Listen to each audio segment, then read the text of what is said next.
Hello, and welcome back to what will hopefully be a little bit longer episode of my RP-1 campaign on hard.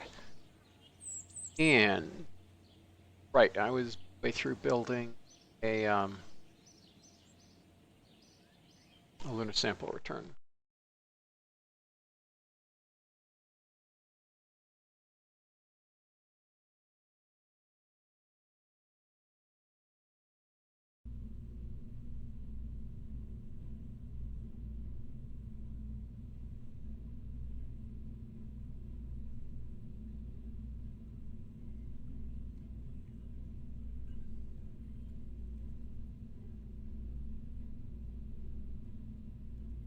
Hey there. Hello! How's it going? Don't see you on yet. That's weird because I'm streaming. Hit F5. Yeah, silly Twitch. Alright, there you are. Okay. Really Twitch. Streaming is for not Twitch? I don't know. I can't make the rhyme work. Alright, don't worry about it then. But yeah, it is kind of annoying that you have to know to update to refresh. Yep. I didn't write it. It's not my fault. Oh, it's not your fault? Twitch. Oh, Twitch, yeah. I didn't write Twitch. Many of the things you see on screen I wrote and are totally my fault, but Twitch is not my fault. Honest to goodness, Twitch is not my fault. So you have a gut reaction to being blamed? Gut reaction to, like, any piece of code is probably, like, I either wrote it or should be the one to fix the bug, so. Well, hopefully it'll be less of that over time. Yeah. That thing that was posted about Unity using a ton of spin locks, though, that's not great. Yeah, I mean, Egg's dad thought it was kind of hogwash. Or at least the solution being kind of hogwash. I don't know if the actual diagnosis of the problem was correct. But yeah, I am not that low level of a guy, so I don't really know. But yeah, I can't tell if it's. I don't know if it's right, but if it's true, it's bad. Yeah. Yes. Bad if true. Hashtag.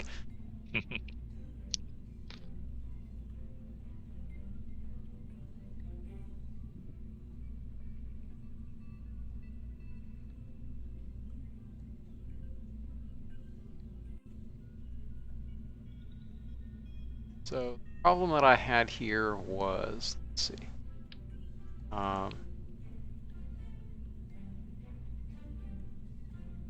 Wait.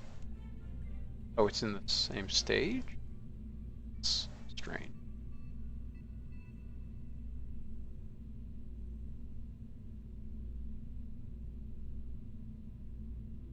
Okay.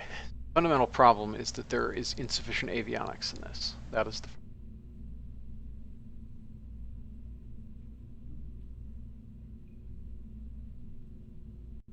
Wait a minute. Very confused.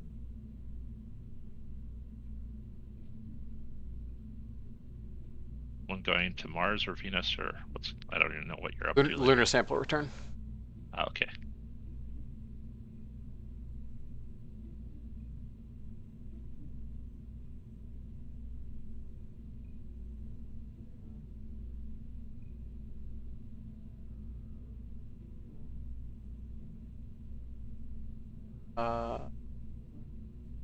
More electricity.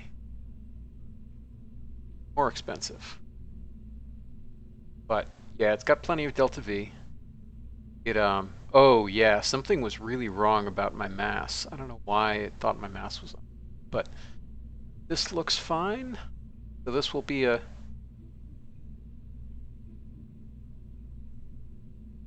This will basically be a terminal descent and then ascent stage and then final ascent and TI stage. I could be rather more efficient. I done it differently, but I'm going to save the tooling on this.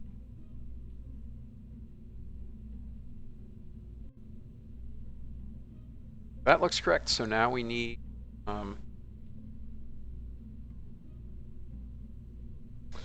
We claim we have about 400 meters per second, which means we'll need 2,500 more. Math is correct.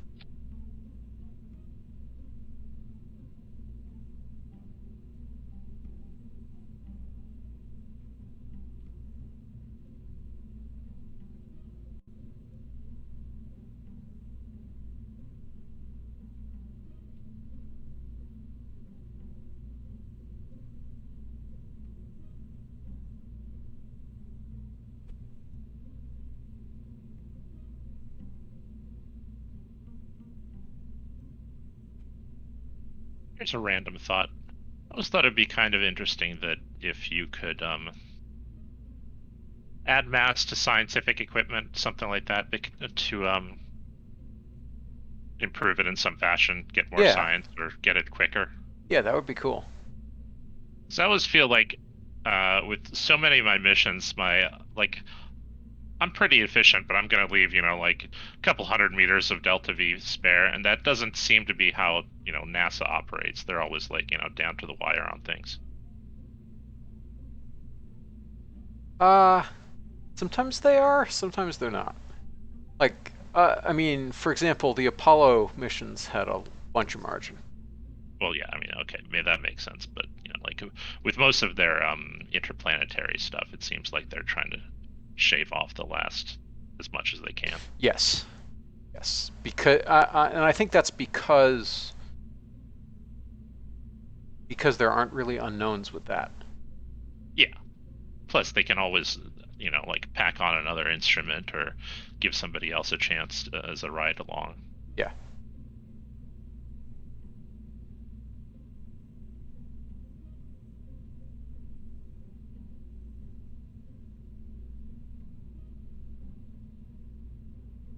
All right. Let's see. What can we do to give this thing talent? This.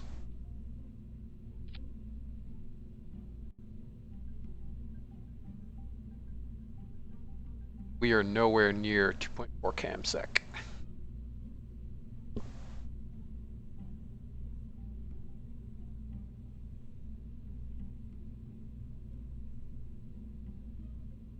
Yeah. This is not really a viable approach, is it? Gonna need a bigger tank.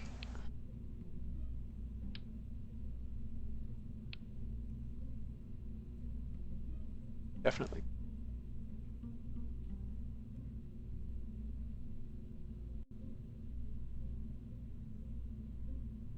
$1.4.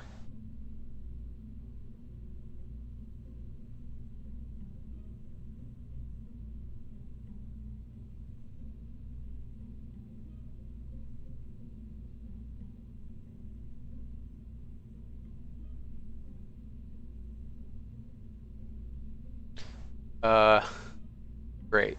That's not good.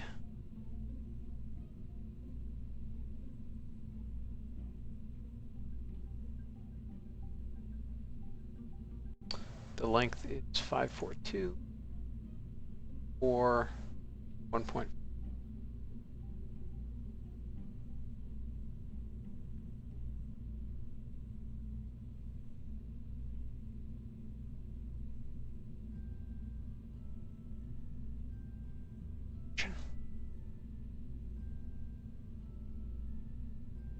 Yeah, I mean, I think we're we are slightly trapped by the fact that we have fairly limited scientific payload. In terms of options? Yeah. It's like NASA can generally think of any, like, if you have 20 kilograms free, NASA can think of an instrument to put in there that will use the 20 kilograms. Yeah, absolutely. Us less so.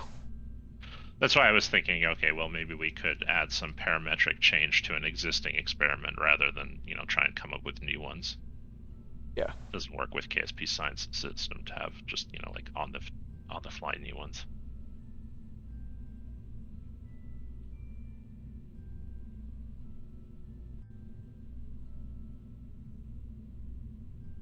Yeah, I mean, there's no, so problem is that I think none of that basically works with KSP Science System, because KSP Science System and similarly Kerbalism's Science System right,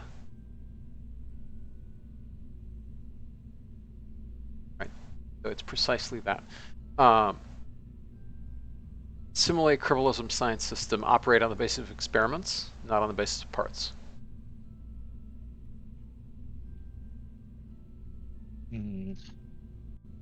So nothing you do to a part will actually change what is going on with the experiment.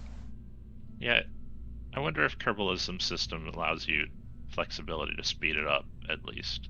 Maybe. I mean, if it doesn't, we can write it into Kerbalism 4, probably. I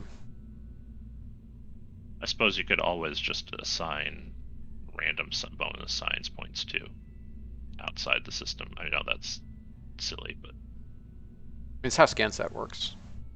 yeah.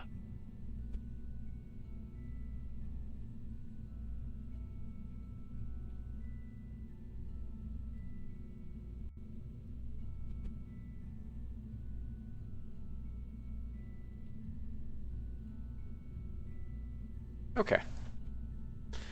Here is a lunar sample return craft, which I think will just plain work.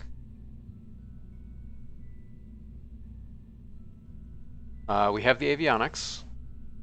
Did I remove the experiments from this? Yes.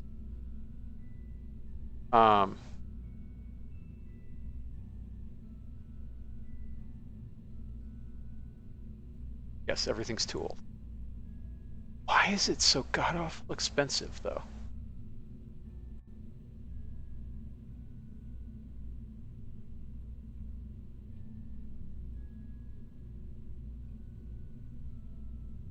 I can take the electric charge out of this.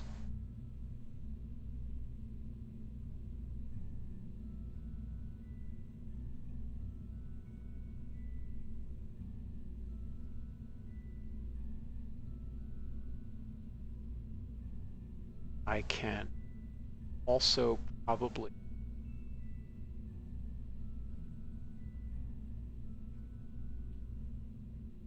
probably meaningfully cut down on the electric charge in there without affecting mission success, because we'll have solar power on the lunar surface if we land on the day side.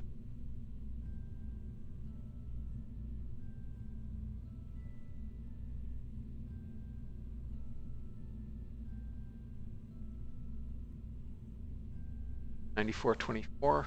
What if we?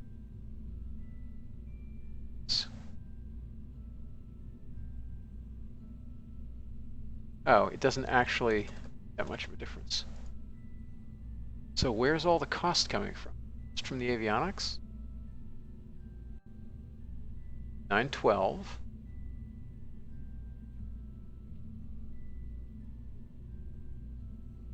Tank. You're all tooled up. Yeah, everything's tooled.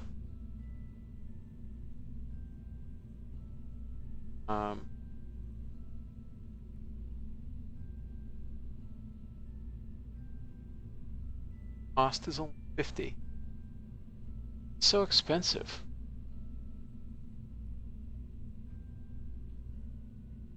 Well, I'm gonna put all this back together.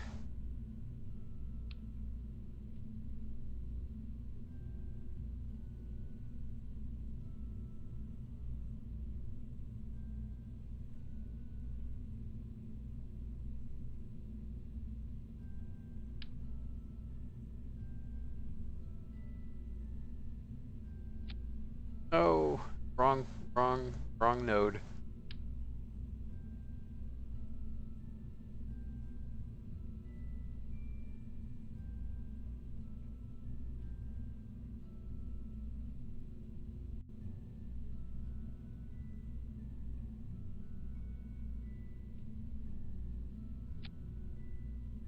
Right node.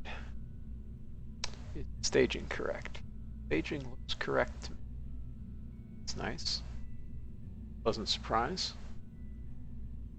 All right, so let's now investigate what actually makes it expensive.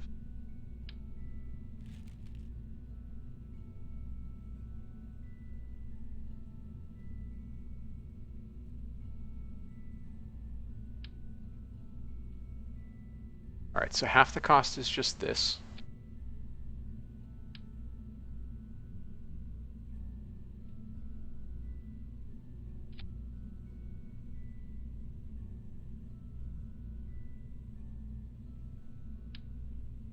Oh, solar panels. That's what, $3 million worth of solar panels. Okay, sure. Those solar panels at least cheap.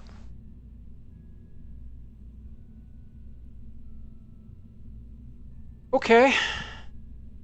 Now let's check.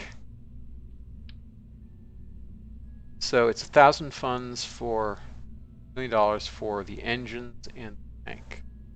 I wish we had larger generic thrusters, but I guess at that point you might as well use a real engine. Would use an Astris, except the Astris is hilariously unreliable.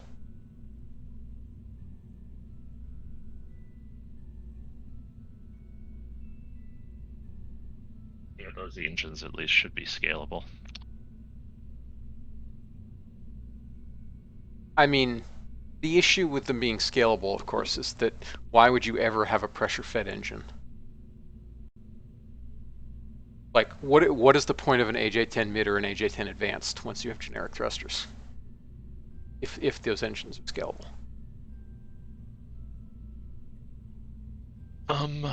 Yeah, I don't know. You're right. I mean, effectively, they are scalable simply because you can cluster them with no reliability penalty. Mm-hmm. But all right, so they're 100. Well, I mean, sorry. They're still less efficient than the AJ-10 mid or advanced. Depending on your similar tech. For similar tech, they're more efficient than the AJ-10 mid for sure. But yeah, you unlock the AJ-10 mid a lot sooner than you unlock, bipropellant. Yes, that's certainly true. Yeah, we have the AJ-10 advanced now. Yes, and it is, yes, tech for tech it is. Also mass-wise, I'm almost certain it's more efficient. Yeah. And it has gimbal, but yeah. So I mean, otherwise people would be always clustering those instead of using those engines, regardless of whether you could scale it or not. Yeah. Yeah, but like the fact that they have infinite relates and are not subject to reliability issues is fairly compelling. Well, yeah. So. But they probably should be subject to reliability issues.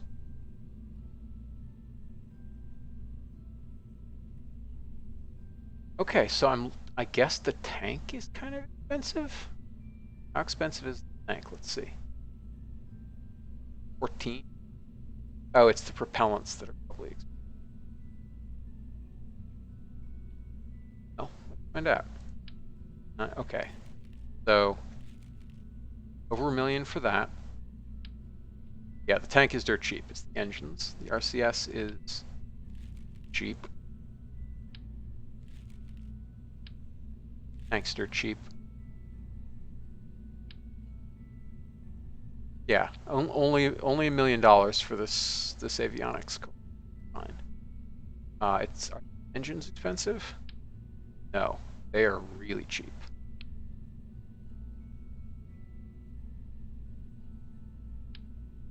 Yeah, heat shield's expensive, but that's fine. All right, so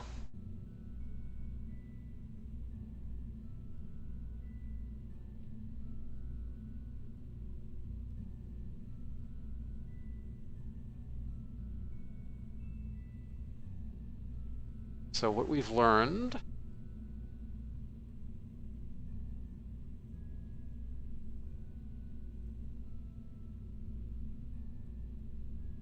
is that I probably don't want to use the solar panels. Yes, they are 700 watts. don't need that much.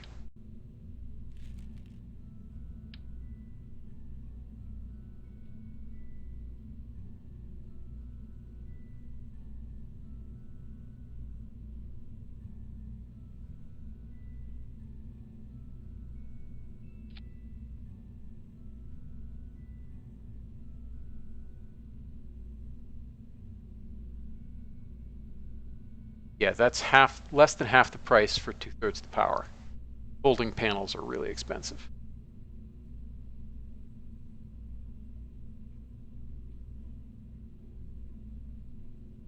Mm. So sure, we'll do this instead. And like honestly, we don't even need that much in the way of solar power, because it's not like we're, I mean, that.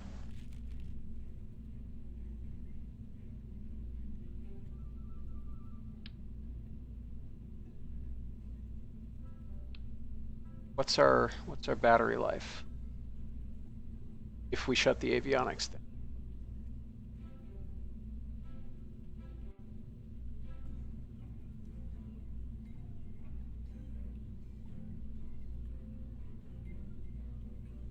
Oh, and if we turn 5 days. All right. So I think we don't even need solar panels on that first bit.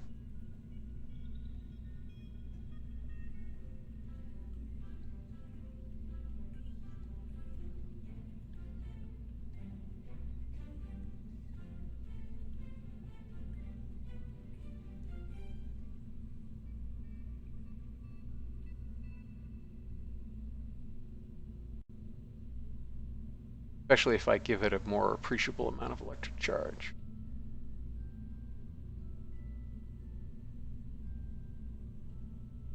It's like from CC, we could just write contracts that take a certain amount of experimental payload or whatever and convert it to science. Yeah. Yeah, that's certainly possible. Probably the easiest route to go down if we wanted that sort of functionality as like a bonus on certain contracts. Yeah.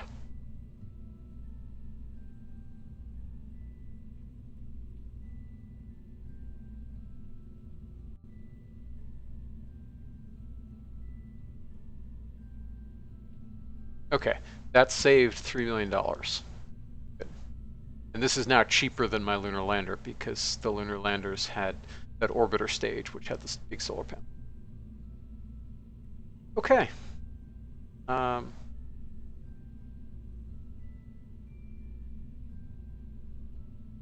Oh, antenna planner. So step one, we don't actually need on that.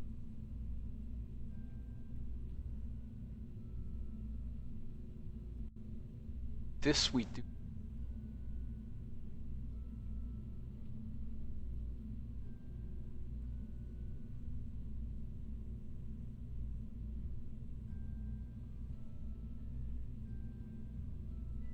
That's probably enough.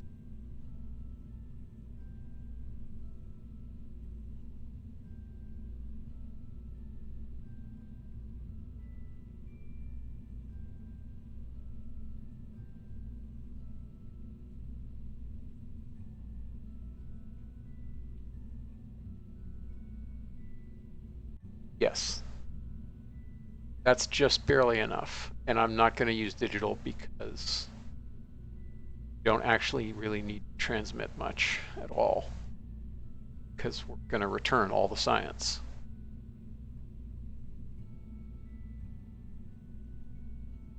That's it. Plan for success. I mean, if we don't return, we're going to fail the mission, so.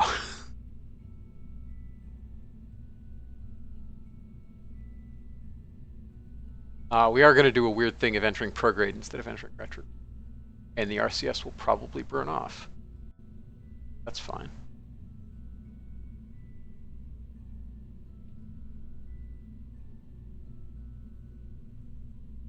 Uh, uh,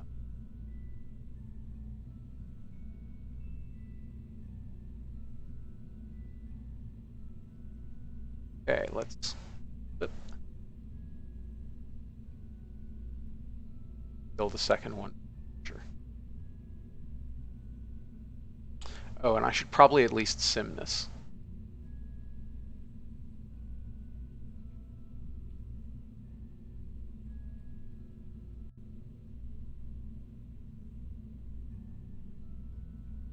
Yeah, it's easier to not start an orbit and just do the launch and pay the 5 minutes than fiddle around to try to get the right land.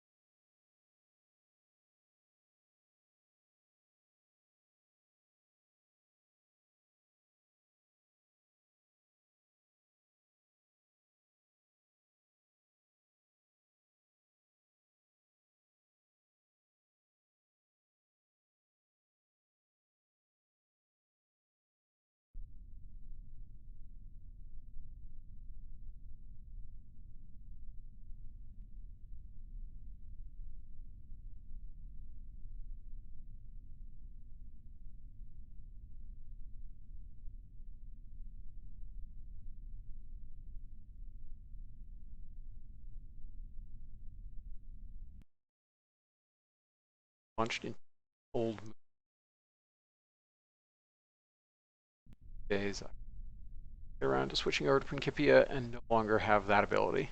That will be sad. Target.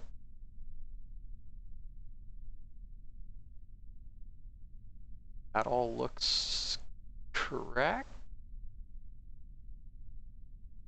No, this is what.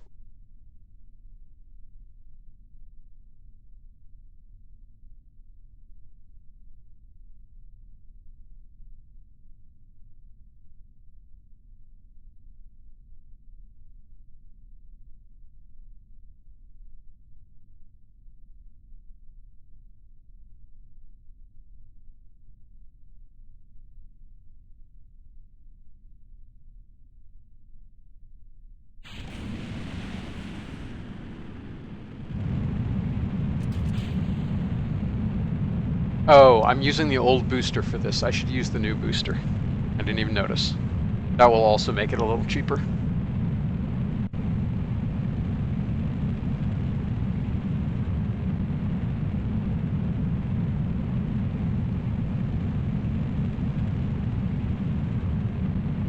What did you do for your vacation?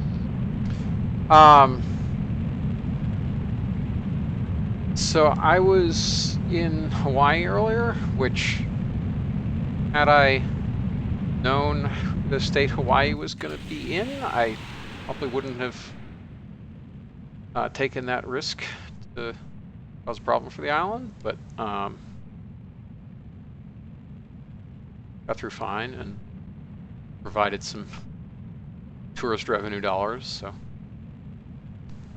There. yeah, I hadn't been in tropical water in quite some time for fairly obvious pandemic-y reasons, so it was really nice to get snorkeling. Because the Puget Sound is a wonderful place, but does not have warm water. Cold as heck, yeah. Oh, whoops, also staging is screwed.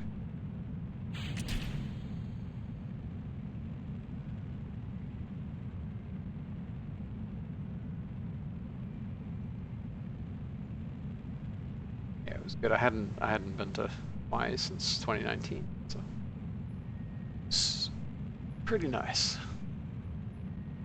Great. Yeah, I'm sorry to thank you. Given I know how hard you've worked on Kerbal and then like jumping into the next thing, hopefully you'll actually get to take a vacation before too long. I'm sure I will. Do you Happen good as well. someday. Yes, someday, in the fullness of time.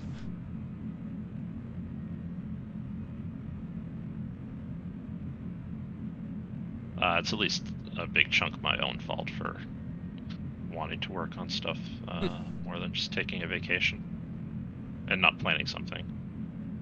Being like, nope, I'm gonna do this regardless. Yeah. Yeah, I mean, I'd run into that as well. Like, if I did not probably have people at work poking me about it, or like downtimes on Dodo when like everybody else, or almost everybody is off. Mm-hmm. I would probably just on inertia just keep going.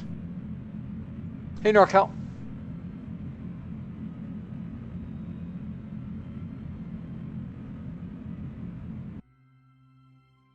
Right. So that was a whole lot of time under warp. Let's execute. An hour and 45 minutes? That's wonky. That's longer than our orbital period. That is weird, yeah. MechJeb, why are you MechJebbing? All right, we'll just do a simpler coplanar.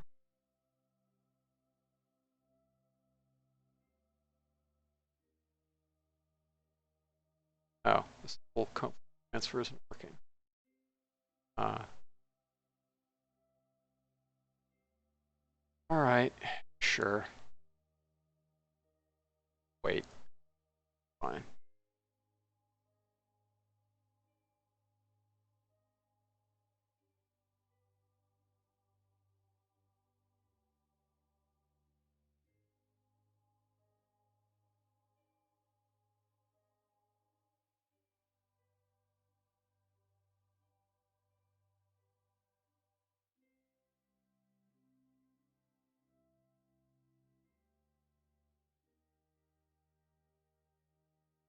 I've had that happen one other time where MechJeb sets up a lunar transfer over an orbit away. I don't understand why the optimizer does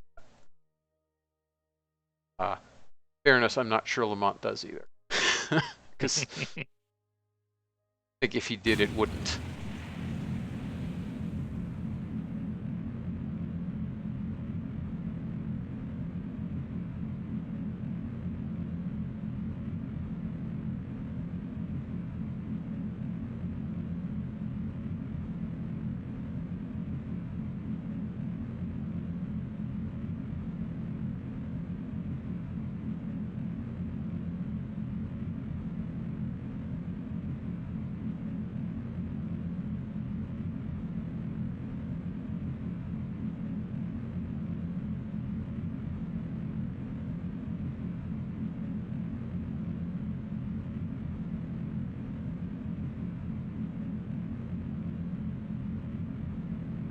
Probably going to have plenty of excess delta V for this. At least I think so, based on how I coded the prediction that's passed to MechJeb.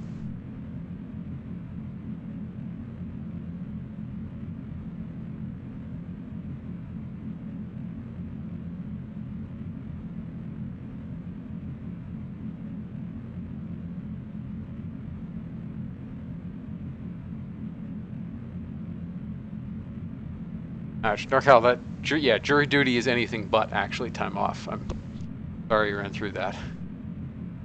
Yeah, this is a lunar sample return mission. We've got the lunar orbit insertion and crasher stage, terminal landing and ascent stage, and then final ascent and trans-Earth injection stage. Which, like, is a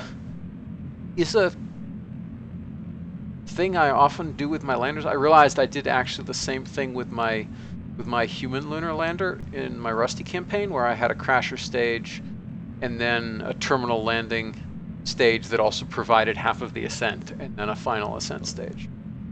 And it's just, the margins work out fairly well like that, because then any reserve propellant you don't use on landing, you can use on ascent, rather than a pure ascent stage and ascent. Mm-hmm.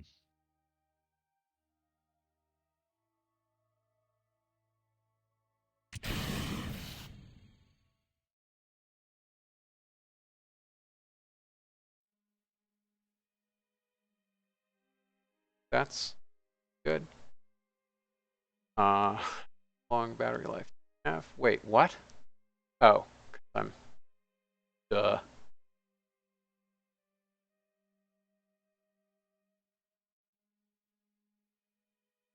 18 days. 19 days. 19 days sounds almost 20. 19 and a half days sounds much better. All right, let's warp out there.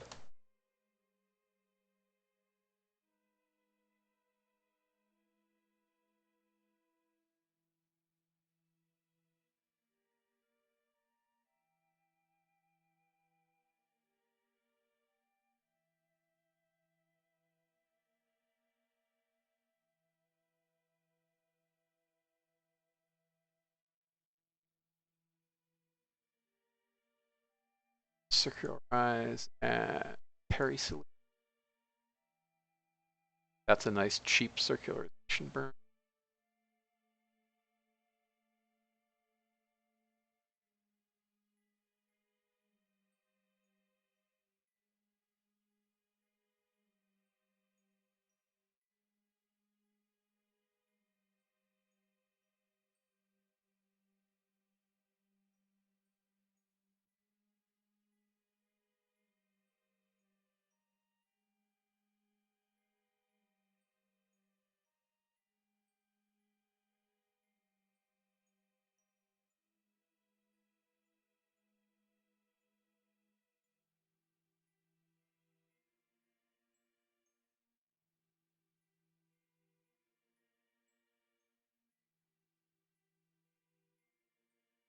And let's see if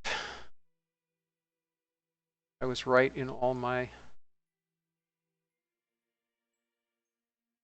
Oh, interesting. We can just circularize and go direct to landing because we're...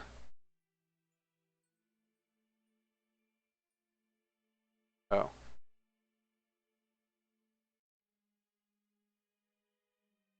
Well. You have comms. But...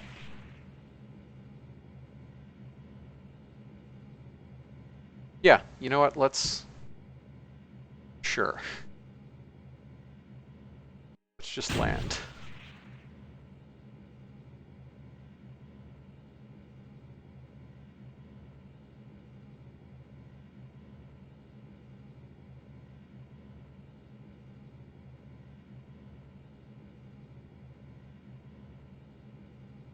I'm reasonably happy with this orientation.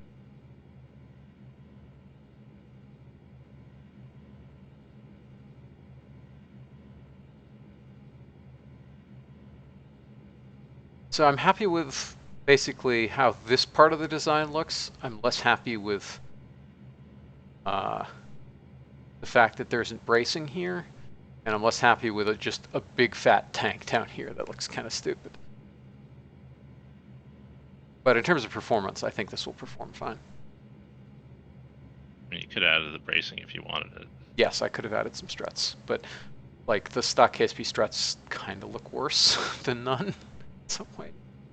But like I could have, what I probably should have done, and what I will do when I get back to the VAB, because it won't materially change the delta V, instead of, which I meant to do actually last night, and I was too tired to do it, was change the diameter of this so it actually is bracing all the way like that between, so this entirely cap, and that'll look fine.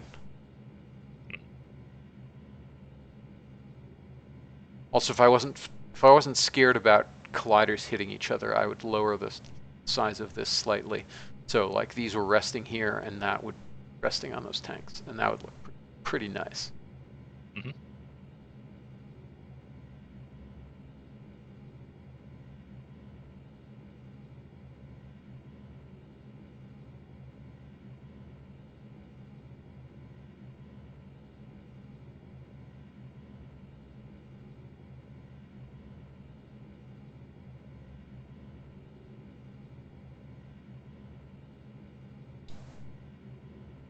Okay, so our thrust weight ratio is low enough that we did not succeed in capturing before we started flying upwards again, but we almost made it.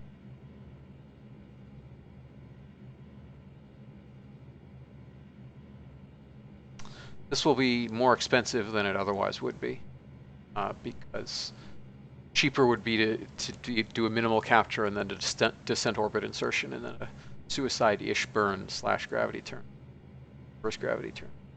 But this, I don't think we're going to be short of delta V.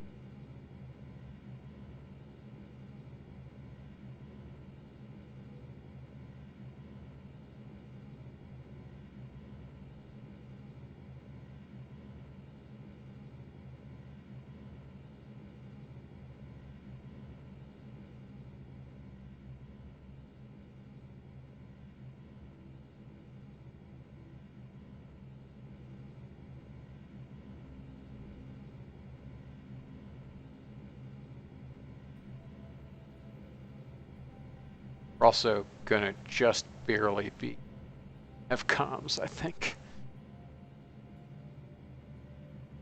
So I think in reality, I would want to go around once and land better, more reliable chance of having comms coverage. This will do for a sim.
Pull off for horizontal velocity.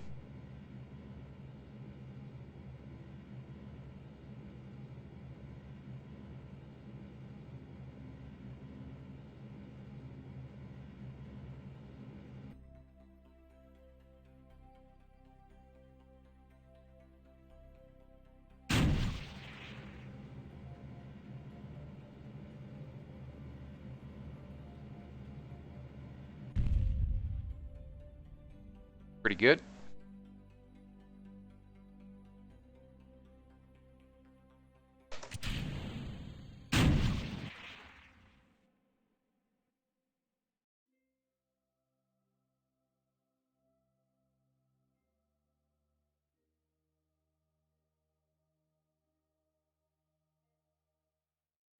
Yeah, we'll probably need about 400 meters per second to land.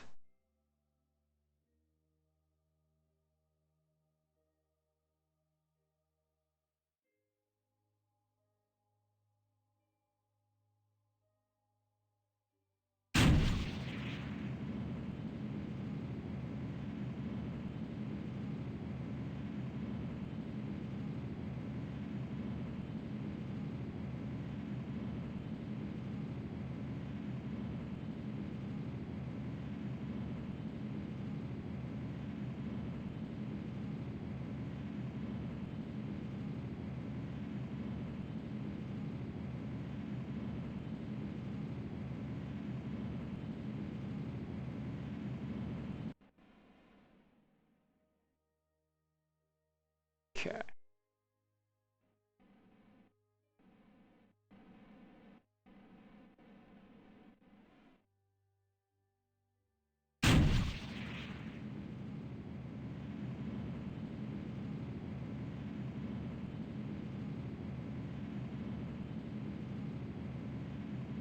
Oops, wrong way.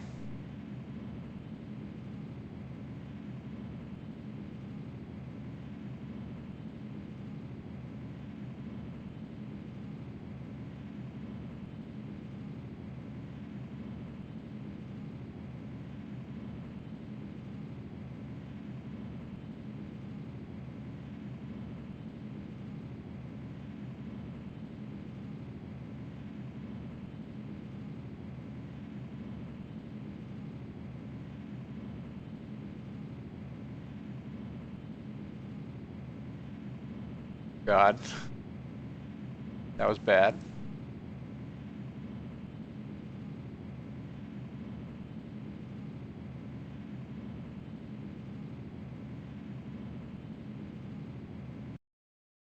Oh, I see why that's happening. Okay.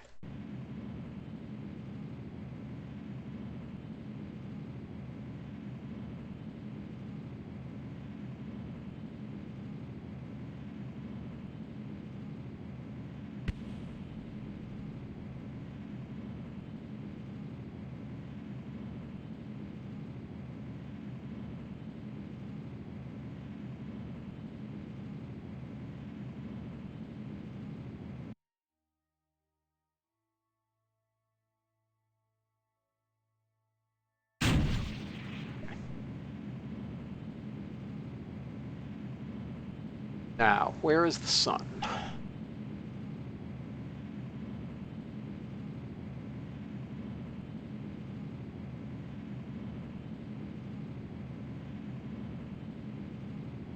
That will do.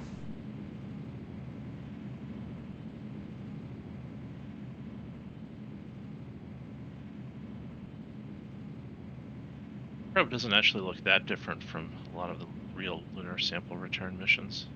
Like this Chang'e probe is mostly similar, down to like even having tanks kind of hanging off the side. Yeah, And no, Express also looks similar.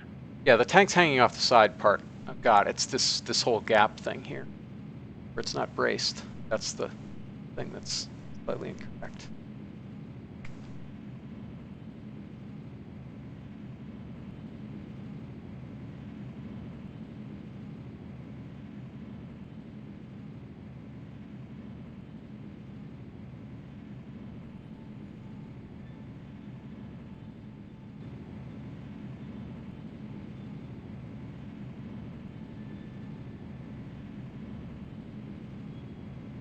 Yeah, okay, this is taking way more gravity losses than I thought for this.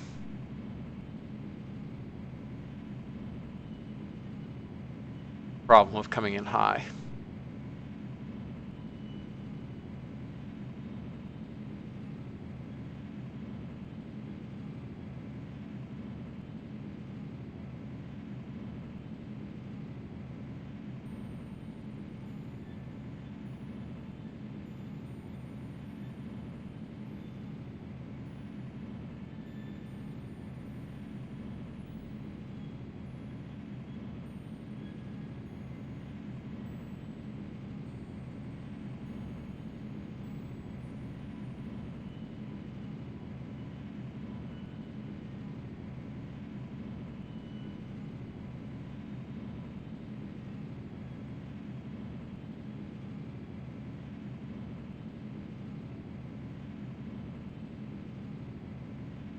Here we come.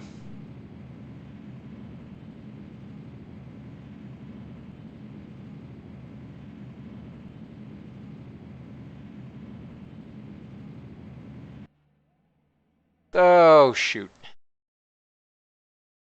Did not cut the engine off at the right time. Started earlier.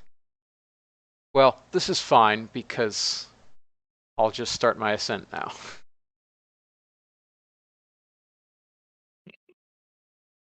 Like, why not?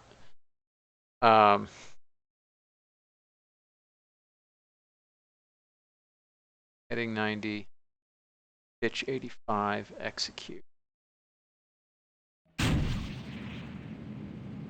Oh no, this is bad.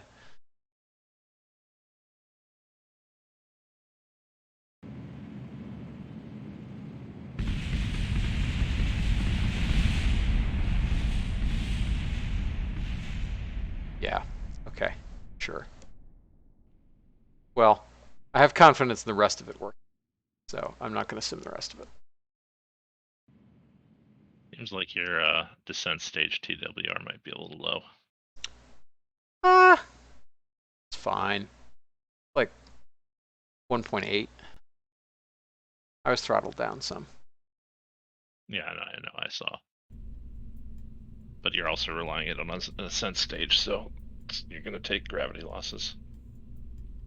Yeah, as well. that is true. That is a reasonable point.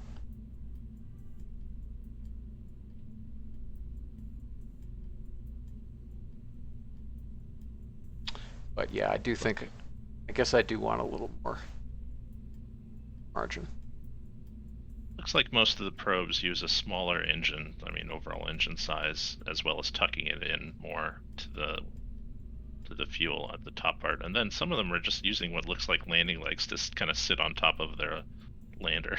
They don't even look like they're really strutted. Well, I'm sure they're bolted down somehow. Yeah, no, I mean the legs are all right. Let's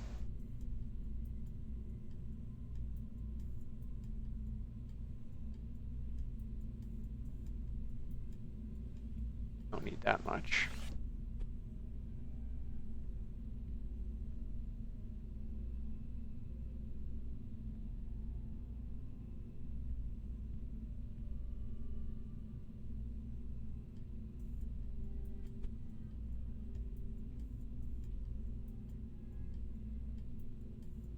Okay, that looks reasonable.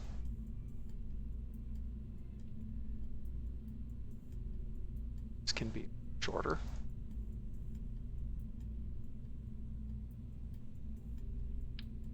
Oh, wrong button.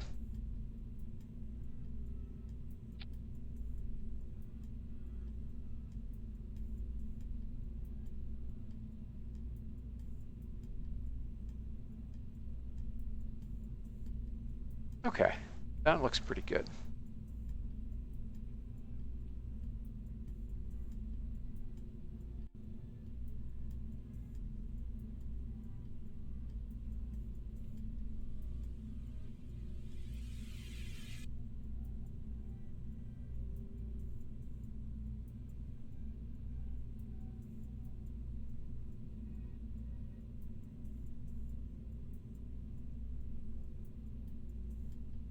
Next problem.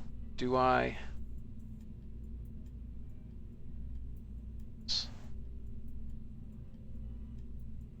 guess I can use a couple of these.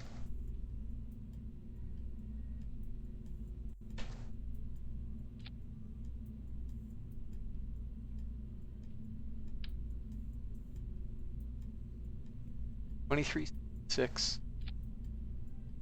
Yeah, so that gives us 200 more meters per second on the crasher.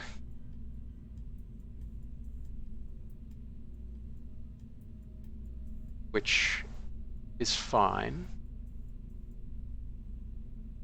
Which means we really only have to use a tiny bit on this. Did you replace your booster? No, thank you. No problem. That should occasionally be useful. Huh. You're always useful. Oh, I wouldn't go that far. You are generally useful. Huh.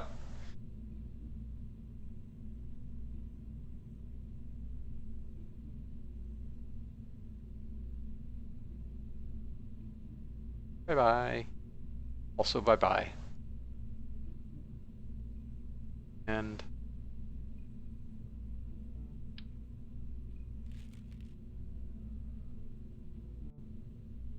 grab it from Sojourn, I think, are the most recent.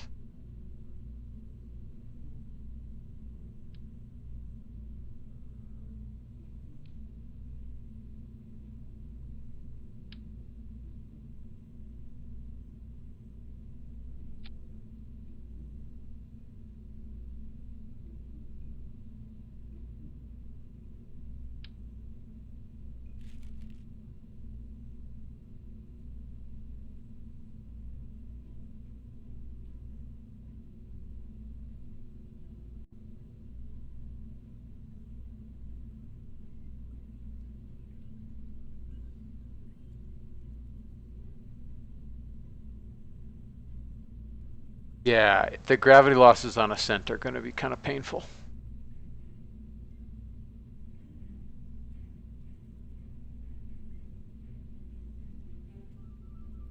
That is the downside of this design.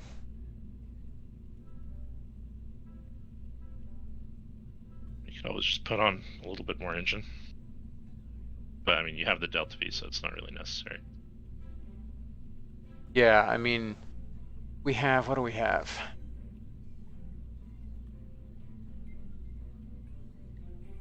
We have about 400 meters per second spare, and I don't think we'll take 400 meters per second of gravity losses. Like, that's half the gravity losses you take on an Earth ascent.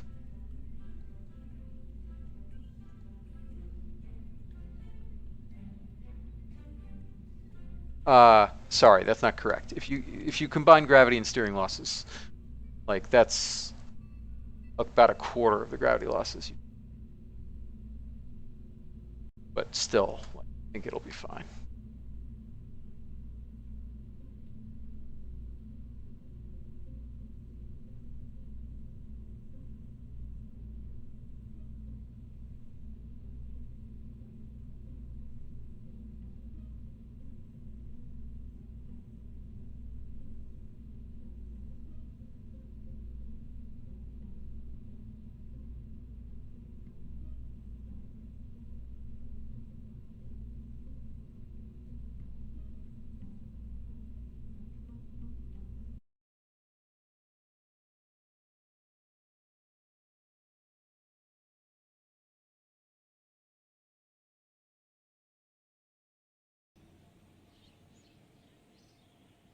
Okay.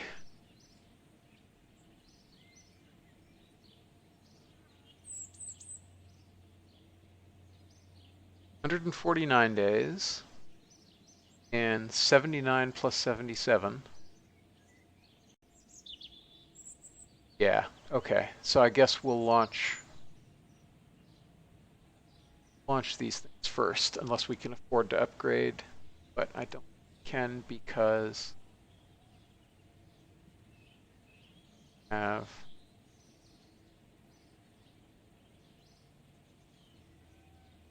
80 days, 135 days, 190 days, and we're making an Apollo CSM. Um,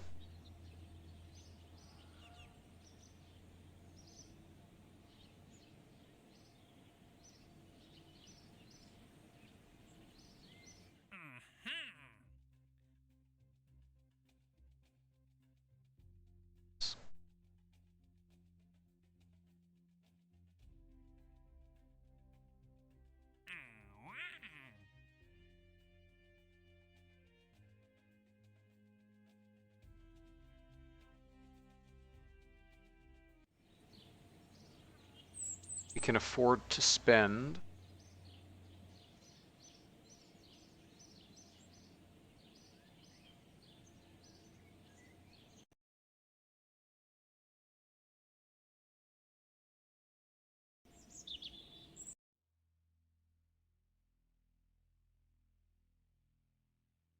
a fair amount of spend.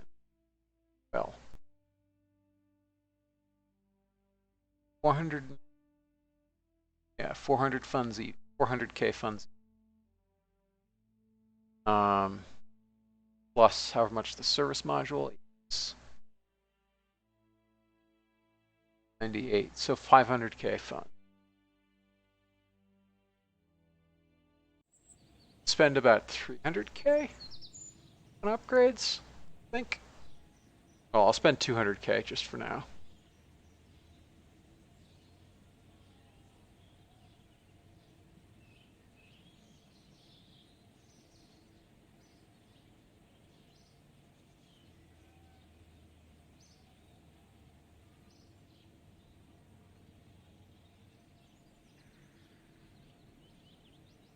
And that made next to no difference, but a little bit of difference. Shaved like 2.5 days. So yeah, we're gonna have to launch our Venus orbital landers before we do the same.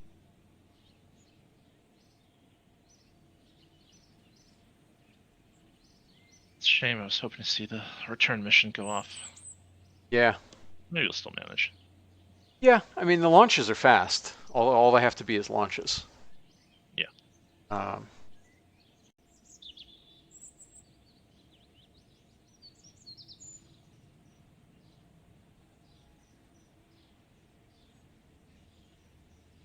See if I need. All right, so that's transmitting. That's transmit.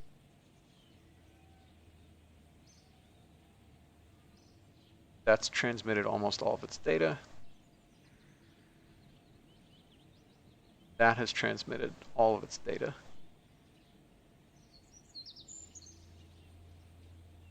Okay, so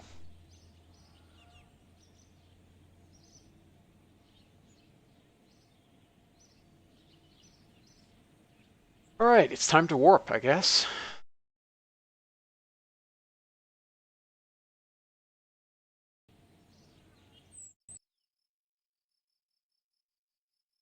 Oh. Heh heh heh heh.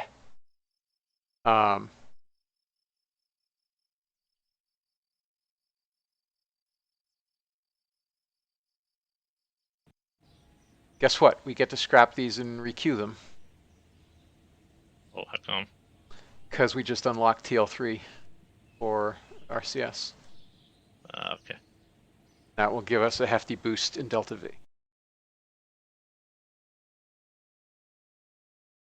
So convenient that we decided not to work on them before the Sojourners. Sojourners are fine. They don't delta V. Like they've got plenty. Could have put more delta V on the orbiter. Kind of too late now. Already built, or at least partially built. You can upgrade in place and probably not lose very much, but yeah, because it's just yeah, it's just replacing the engines. Mhm.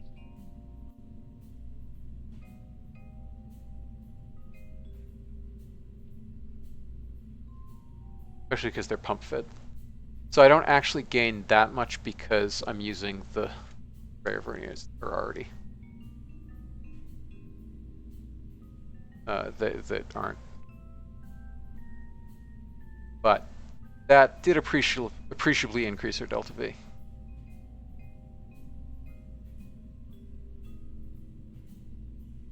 And I guess while I'm here, I'll do that for the other thrusters.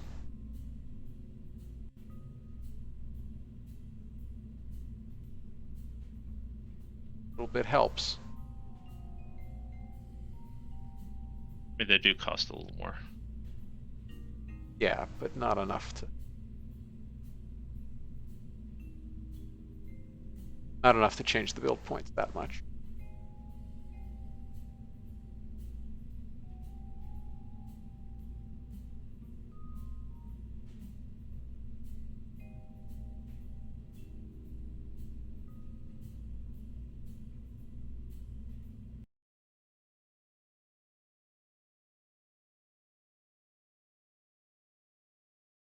Yeah, let's see what the time. I mean, we don't actually care about time that much because just have to make the window, and we've got like 70 days. Well, 65 days counting rollout. So even if we reset these to 0 build points, fine. I care more about losing that amount of time on my build queue. Not going to impact anything.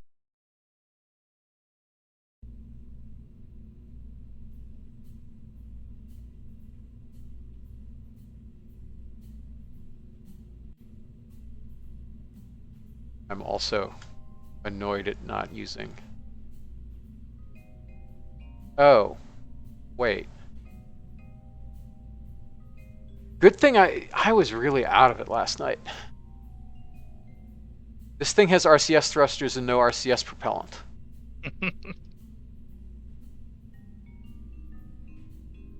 Yeah, it seems like something the engineers should have notified you about. Yeah, I mean, it ended up being okay because of, like, I spin stabilized. But, doofus.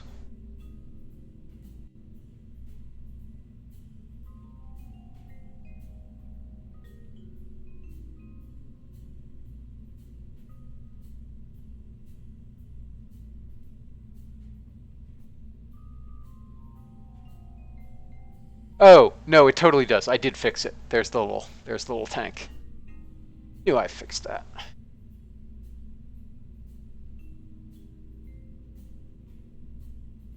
All right, we're at 37.95.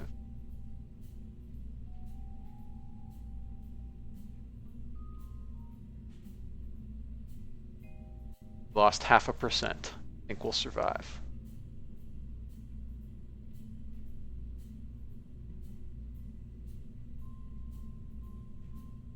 That costs 3 hours to upgrade.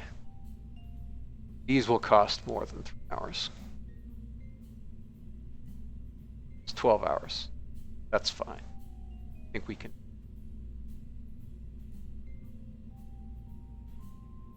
Okay.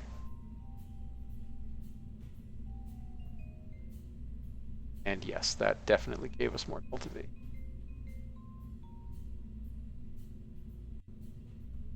And you know what? I'm just gonna just for the heck of it, we'll upgrade all the things.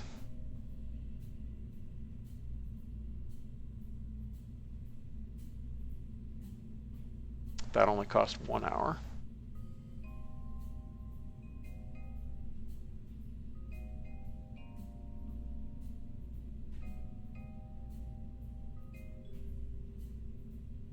cost a fair amount because they're big. But it's fine. All right.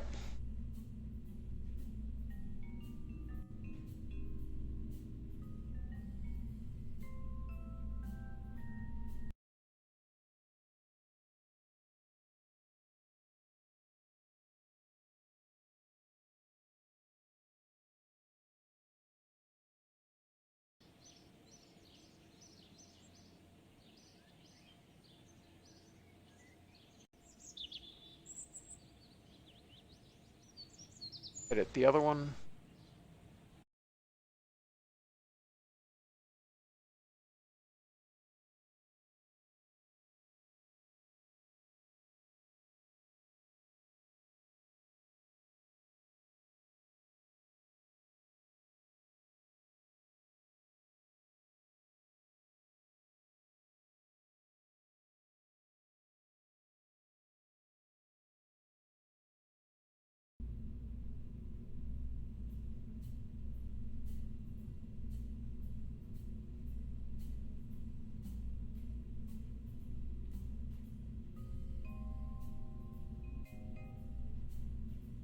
Okay. So we're at 2419 and 60 days, 2 hours.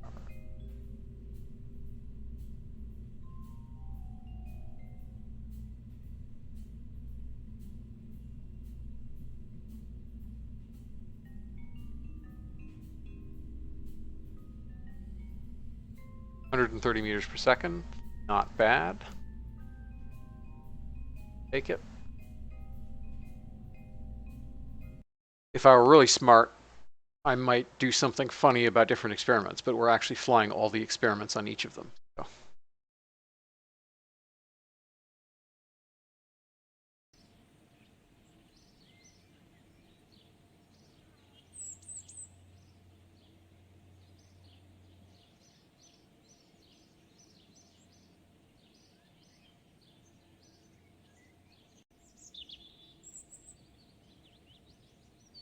Okay.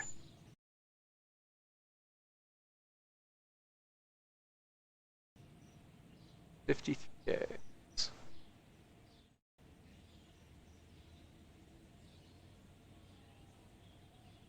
I don't care if you're out of electric charge.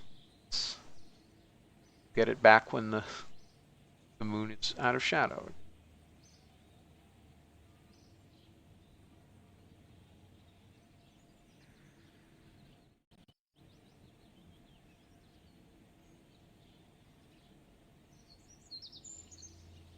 Nice.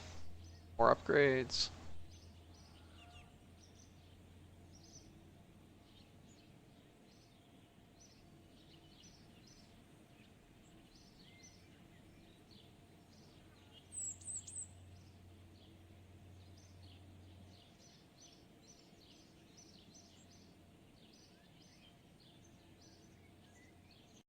Okay. There's another thing that we could consider adding in a upgraded Kerbalism experiments that don't come back if they ever get cold. If they ever get cold? Yeah. Oh, in like the lunar night. Yes. Yeah. It can't be restarted from being frozen. Yeah, no, they're doing a bunch of thermal stuff in Kerbalism 4. So I wouldn't be surprised if they're cool. already thinking about that.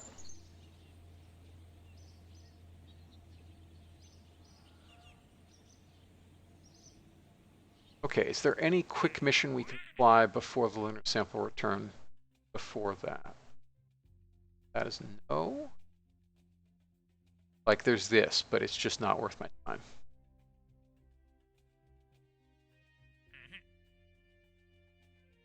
Oh, that gives me an upgrade point. That's fine.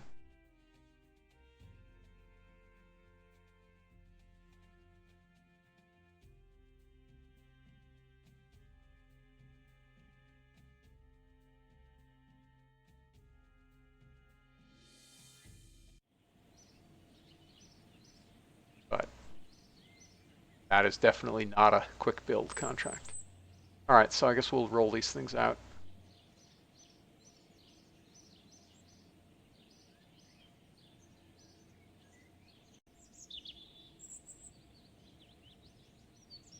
How are we doing on training?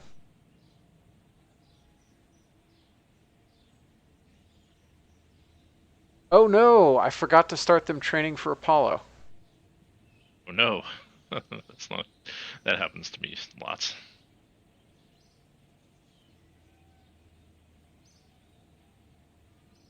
Shoot.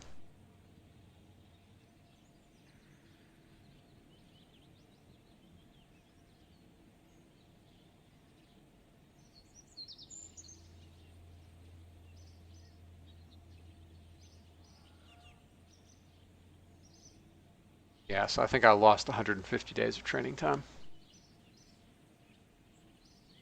Going to materially affect you. No, it will not materially affect me at all. I'll just fly rookies on the first Apollo missions, I guess.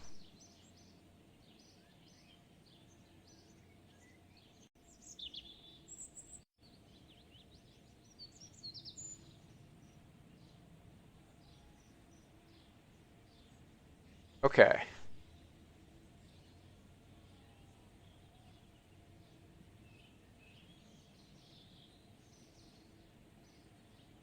So we could fly a crummy, non-historic Apollo service module right now. Do our lunar flyby, but given that our astronauts are not trained for Apollo, it wouldn't do us any good. However, the first, so Oleg gets trained. Oleg will finish his training next month.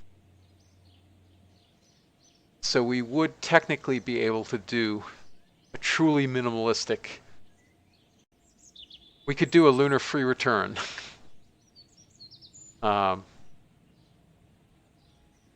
Probably on the launch vehicle that we have. Because it can put like almost 5 tons TLI. So if we added another stage, it could probably put like 5.5 tons TLI.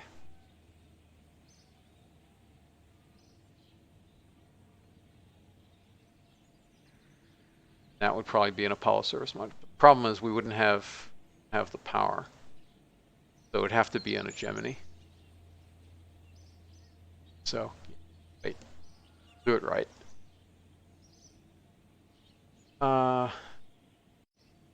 That's rolling out.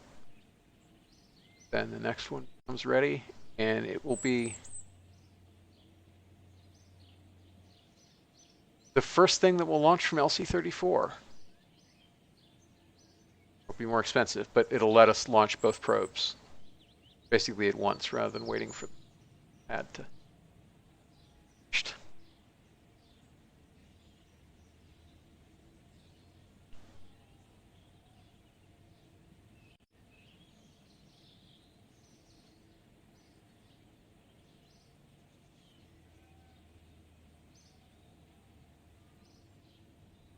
I mean, I guess I could.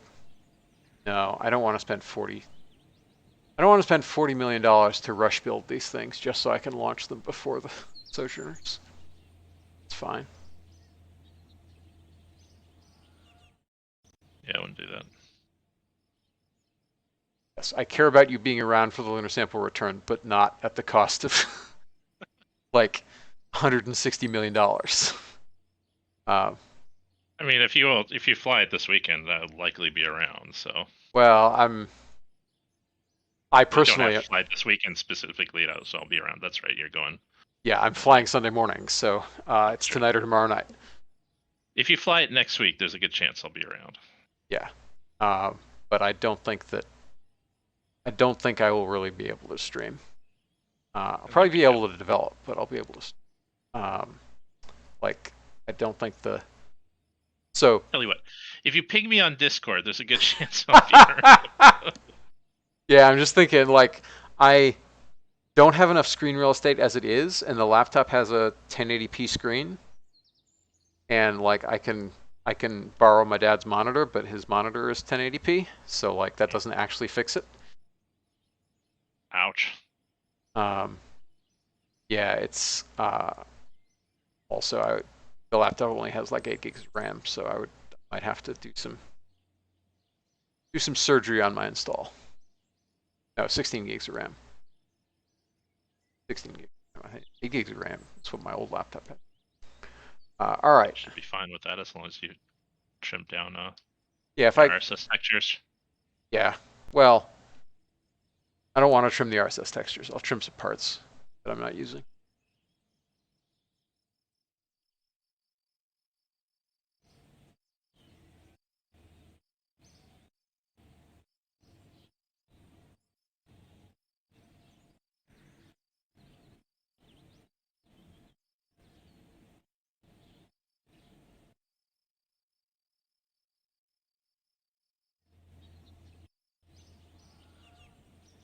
Okay.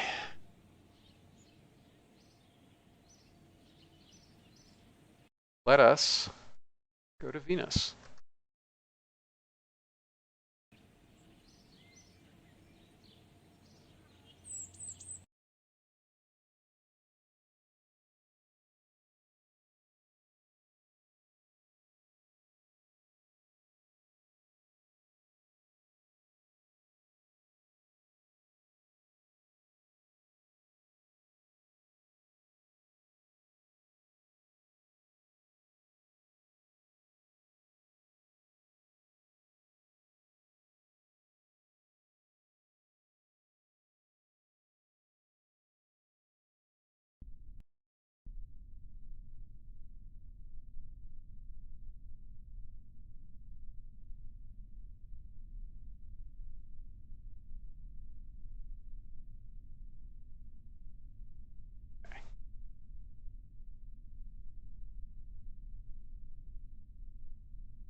Now, find our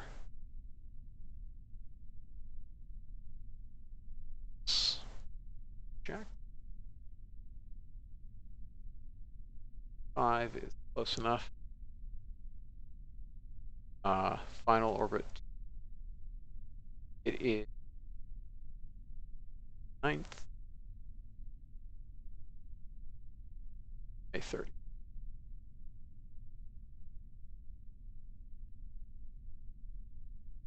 Oh, lol. That looks better.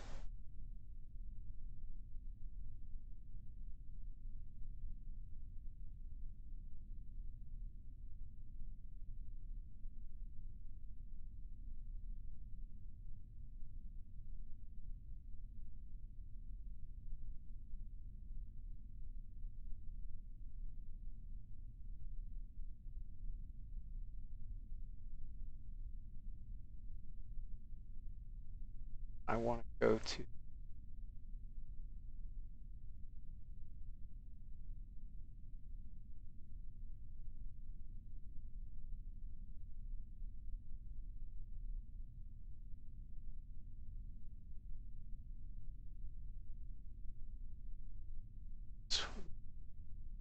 five, 7 hours.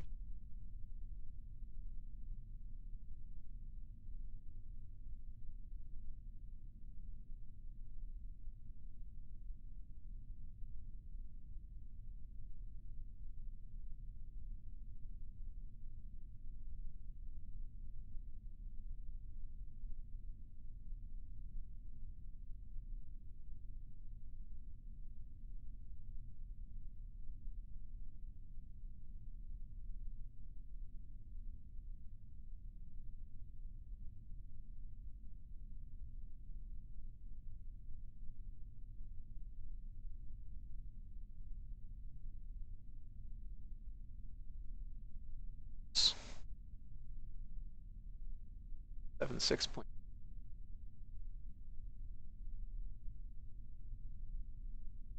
6.hours again.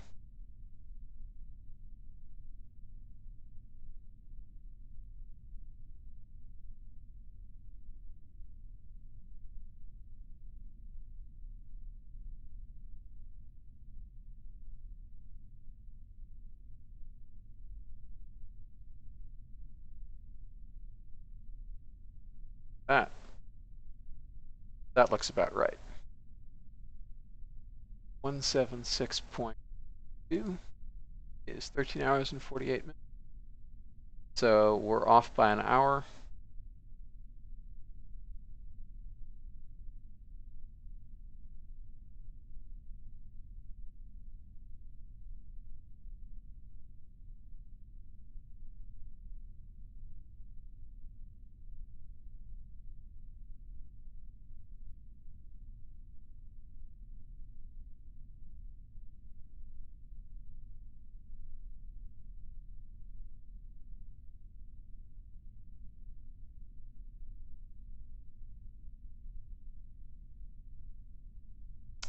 Bingo.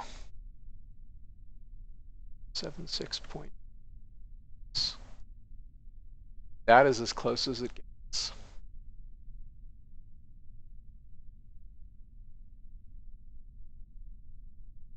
Go, we're going to Venus.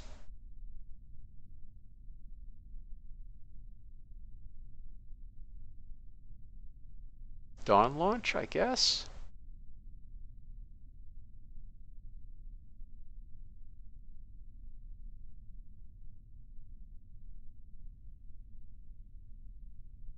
Nope, just before dawn.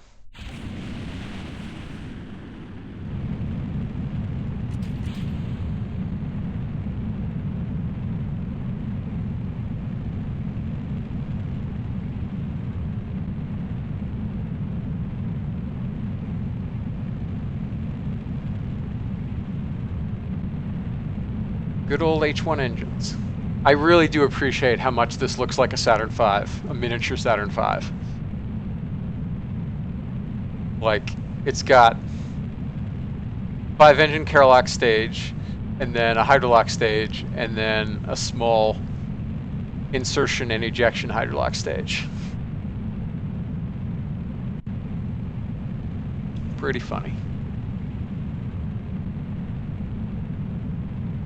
No, I am not at all mimicking in real life launches. Like, it's basically convergent evolution in some ways, because if I have mid-60s American tech, what am I going to design? But it's worth pointing out, this launch vehicle is basically 3/4 of the performance of a Saturn 1B. Hydrolox engines are you using on it? J2 and then 2 RL10s. Oh, I didn't. Right. I gotta upgrade this tank, because this really needs to be a aluminum copper tank instead of just aluminum. Yeah, that would help a lot. Yes. You're really just missing the 3-tier wedding cake aspect of the Saturn V.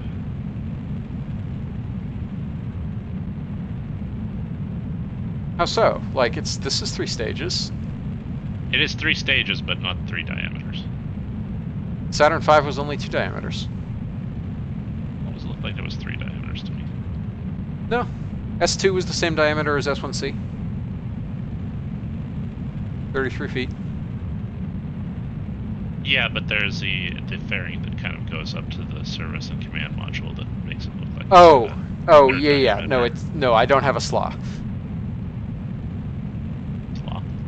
The spacecraft launch adapter. Ah, okay.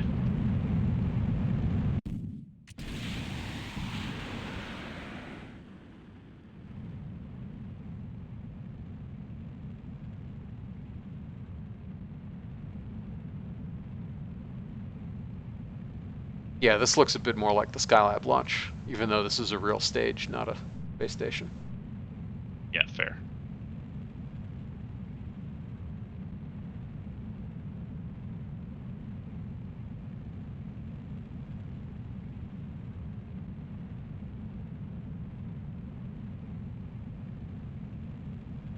Yeah, interestingly enough, this launch vehicle is giving me kind of the performance sweet spot of, like, 350 tons seems to be historically a performance sweet spot.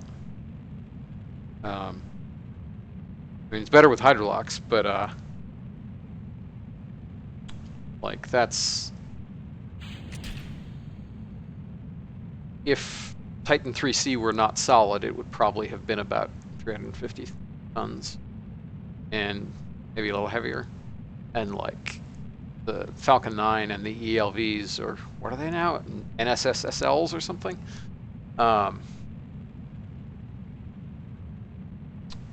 Are kind of in that range.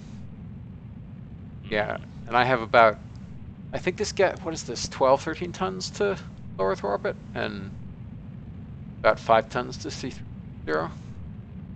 It'll be 5 tons when I get an engine upgrade or two.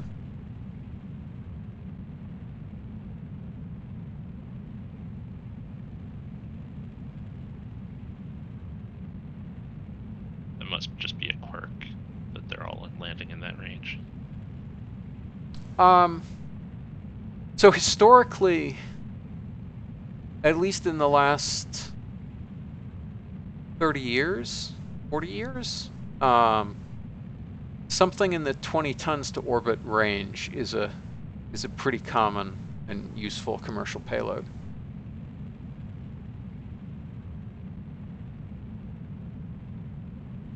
Why is that? Because most geo comsats want to be around 5-6 tons.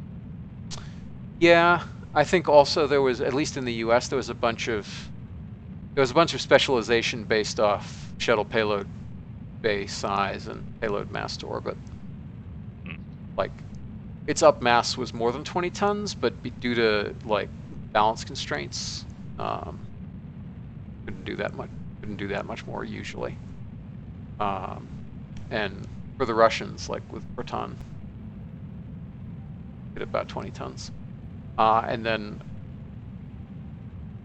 like Atlas V and Delta IV are in that range, and Falcon 9 is in that range.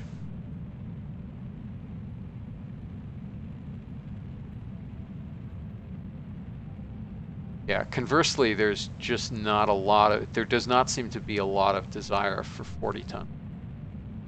Now, had we gone with Earth Orbit Rendezvous and the Saturn C3, like, it's plausible that a lot of stuff would have been rejiggered such that 40 tons was the usual payload to orbit, at least on the US side. And I mean, that's about what you'd get from Falcon Heavy, but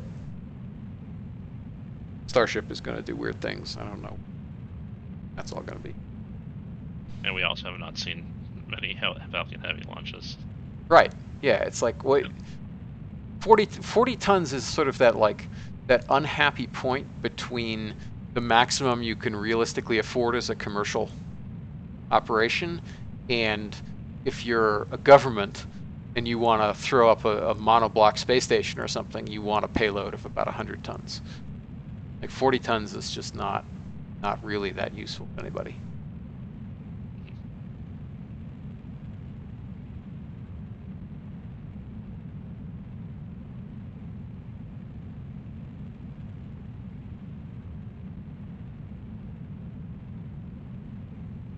Thank you. Definitely pride myself on designing rockets that tend to look just reasonable, except for my first rocket this career, which I still have great regrets about. But yeah, if you want to say the issues you're having getting to orbit, or you post on the Discord, I'm sure people will help you out getting to orbit.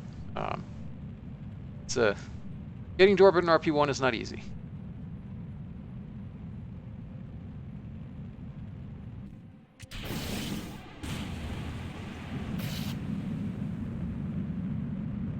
That was a nice, gentle stage separation.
we go. Insertion.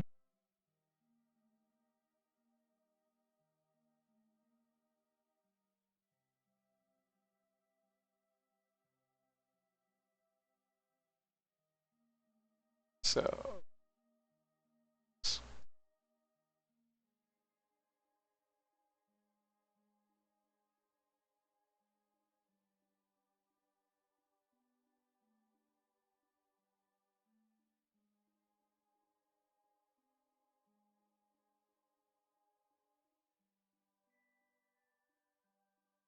transfer.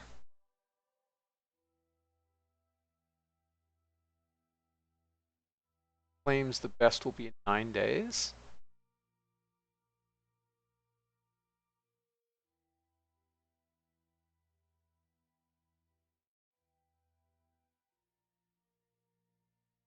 Reference release it for ASAP. I'm just checking what. Yeah, so we actually do want to wait 9 days to launch the other one.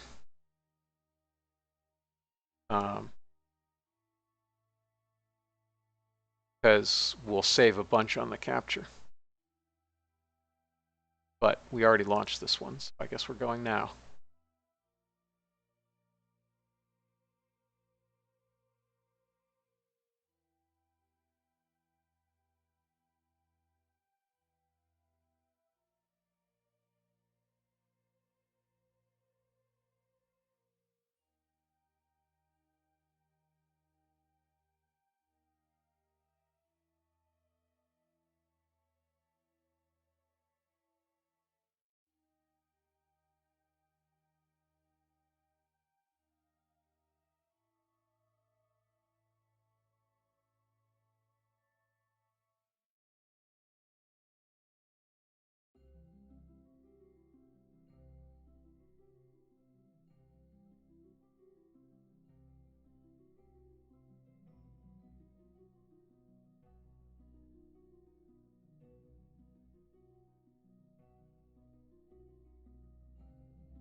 Yeah, I guess we didn't have to launch from the 2 pads anyway, because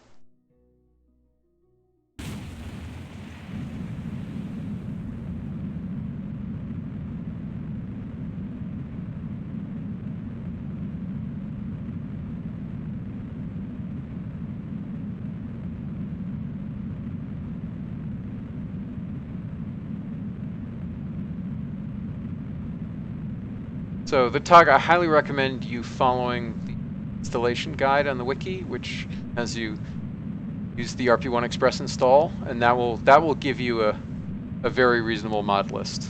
That will give you everything you need to get started, and no great extras.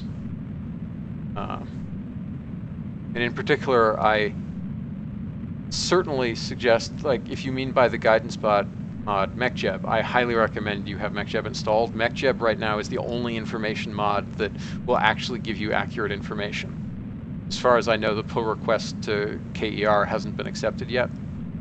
So the numbers you get from KER or from KSP's stock delta V readout will be lies. MechJeb is the only realistic way of getting information on your delta V.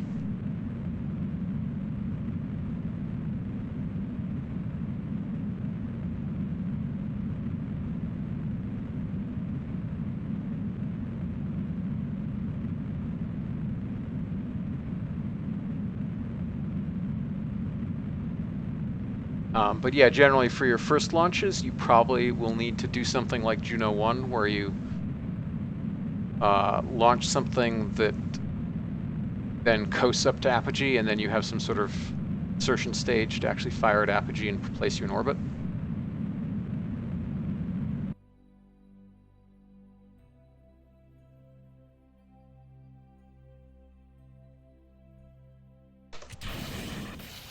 don't actually have to do that. Yeah, I mean it's If you wait possible long to do. enough. Oh yeah, like if you don't try to go for orbit as soon as possible, then for sure. Yeah, I'm saying if you want a more comfortable experience.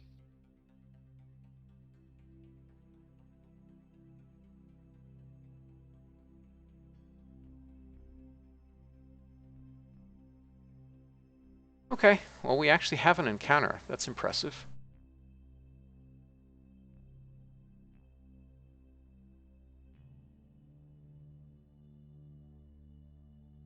So the tutorial on the RP-1 wiki will show you what's going on, but like most of MechJeb's functionality is true in stock Kerbal Space Program as well. Like this is all basically stock information that you could get in regular. The difference is we're using PVG for guidance, and that's something you probably don't want to use in stock KSP. But like this Delta V stats window, like that's just a regular MechJeb window, and you definitely want to use it because, in particular, in RP1, as in real life, engines can't burn every little tiny drop of propellant in a tank because eventually there's just too much pressure and not enough propellant, and get vapor in the feed lines, and the engine sputters and dies. Because if you keep going, it kind of explodes. So KER and stock KSP will say, oh, we're going to drain every single gram of propellant and get delta V from that. MechJeb is smart enough to notice that you're using real fuels and to correctly debit that amount of residual propellant. So yeah, otherwise you'll wonder where your delta V went. All right, let's get a closer Syrian. Oops. Nope, apparently that's as good as it gets. Which means it's a timing issue. Fine tune.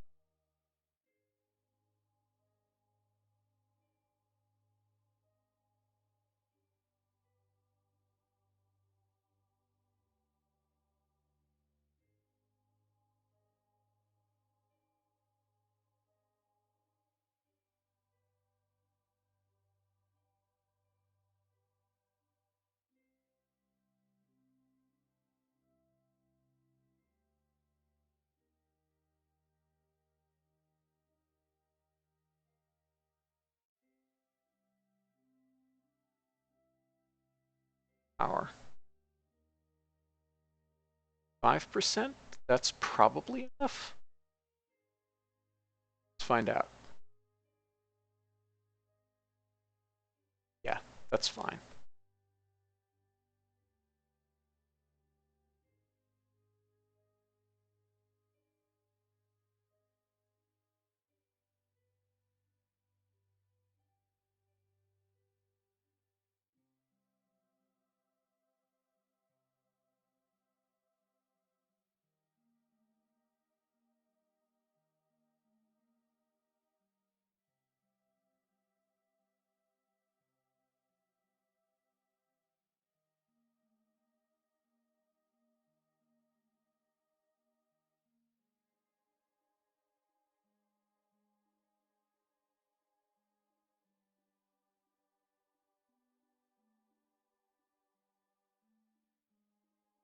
Okay.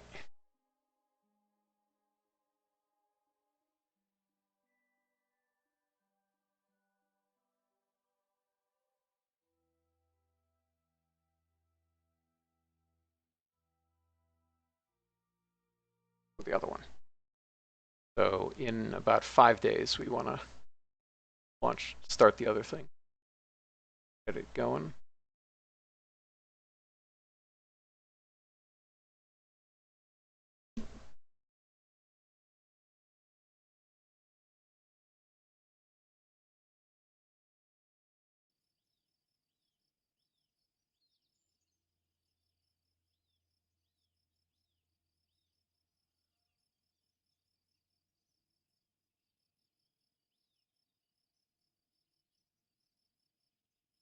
Oh, that's fun.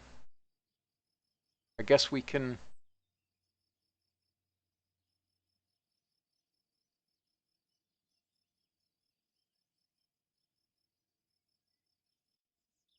we can actually do that before.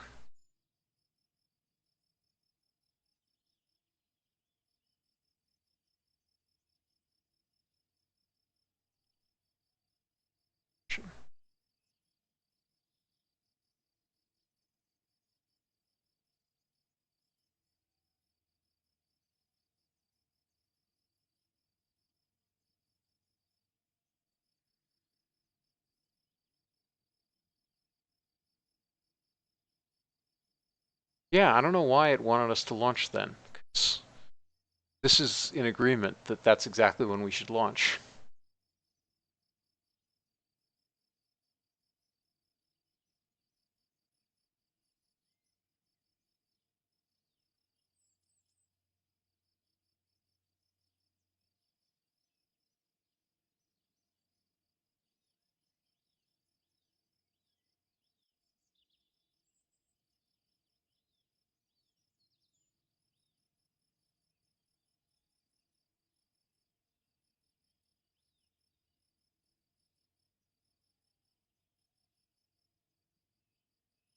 It does considerably disagree with MechJeb about the optimal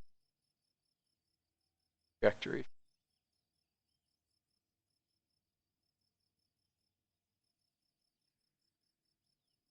No, you can't pinch zoom it.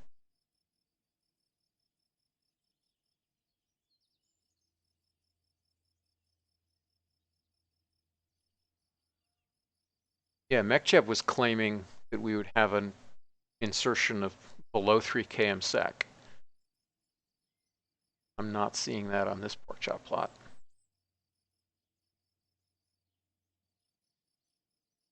MechJeb ignoring some inclination issues. I am. Oops. I mean, it doesn't actually change injection length.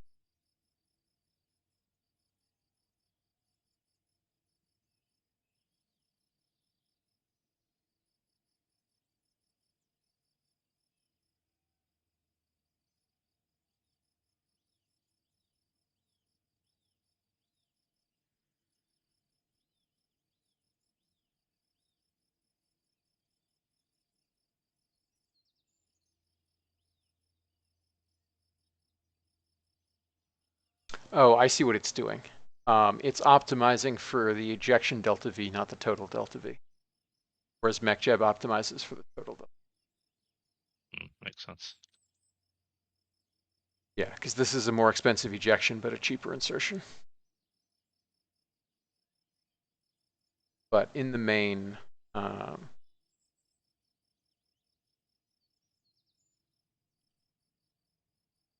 just want to launch on the 9th of June.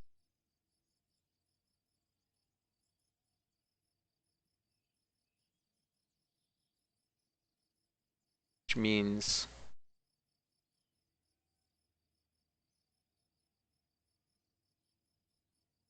days, which, yes, we should be able to. I think I just want to, I don't want to try to swap vessels back and forth. So we'll just launch the other Venus thing and I'll F4 turn. It should be pretty fast.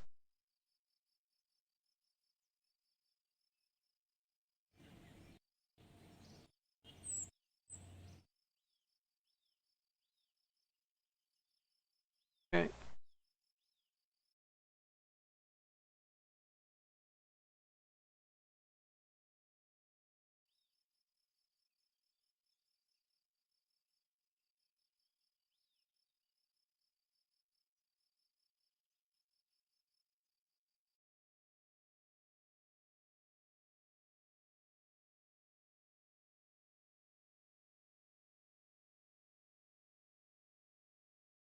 Yeah, Mass Aim Flight is a great mod. It's by Tetrids and by Ferrum himself.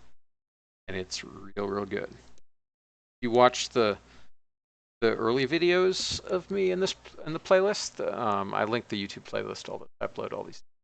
If you watch those early videos, you'll see me using it to land planes. Great.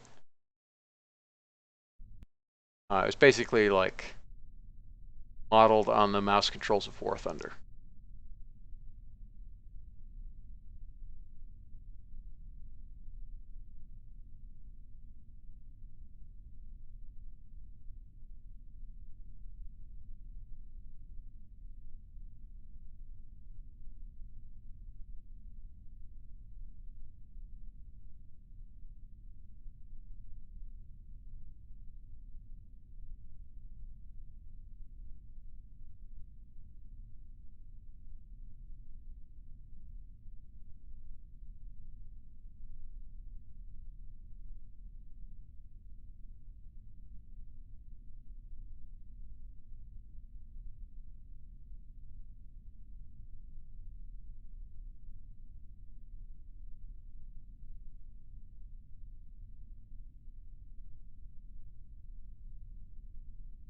Oh, that was a few days ago.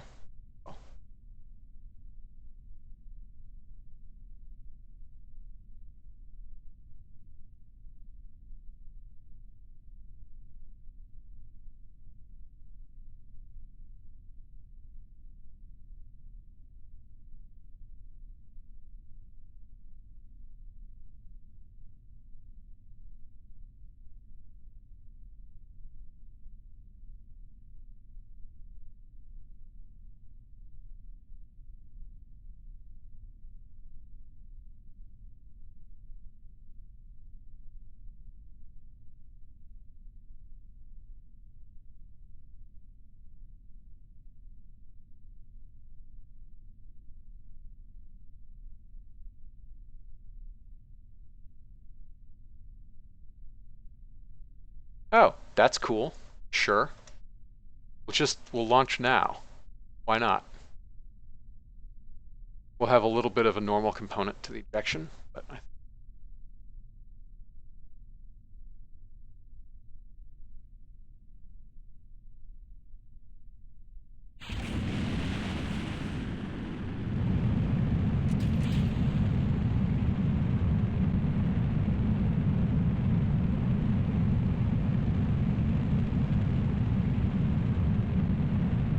yeah, so the interesting thing about what I've found is that I actually like having atmospheric autopilots fly-by-wire on and mouse aim flight because AA and mouse aim flight together seem to actually give me the best results.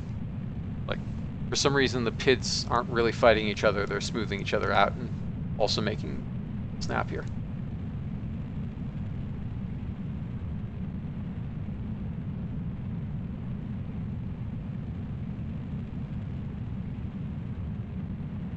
I think I tried that once and had bad results and didn't go back and try it again. Yeah, there are speed ranges where there are very bad results, but at low speed, at least with the planes that I design, it's pretty good results.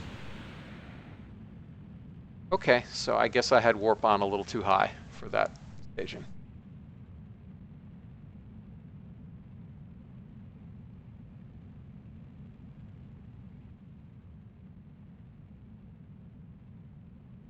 Uh-oh. We are not in fact doing this.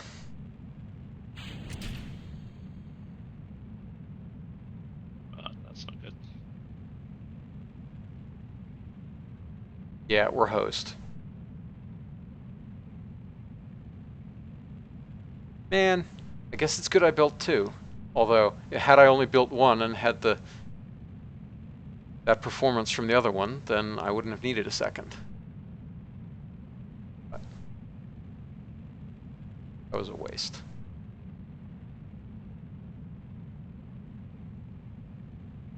J2 is at full data, or imagine No, it's not at all at full data. Specific impulsive, 209 seconds. I guess the nozzle broke. Yeah, it was past the kink though. So we'll just run it dry and then abort.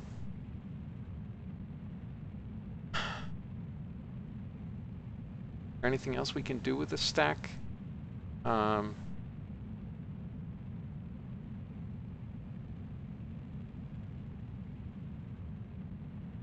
Oh, yes, of course there is. Of course there is.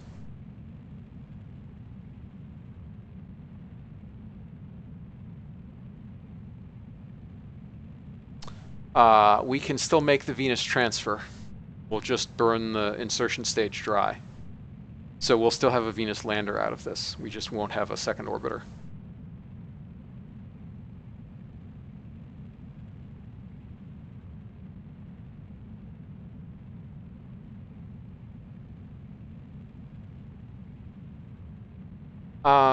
Basically all the mid-60s instruments, like magnetometer 2, mass spectrometry 2, um, imaging spectrometer, red radiometer, all that stuff. I guess I should have put a surface sample on the lander, but I didn't think of it.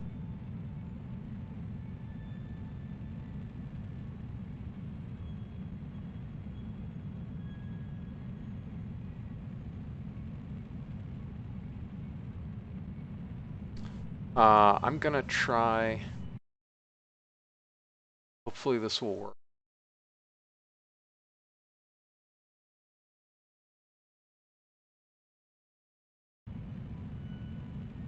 Yeah, that saved us 100 meters per second. Go to a minimum orbit.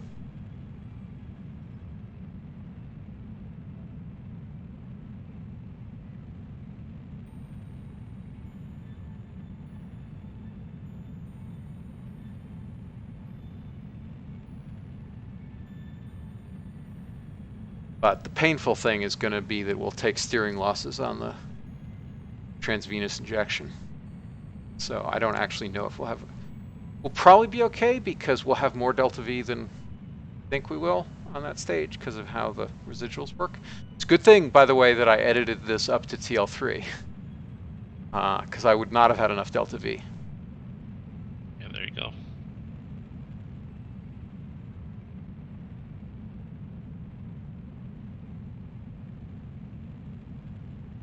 Yeah, real DCSS vibes here.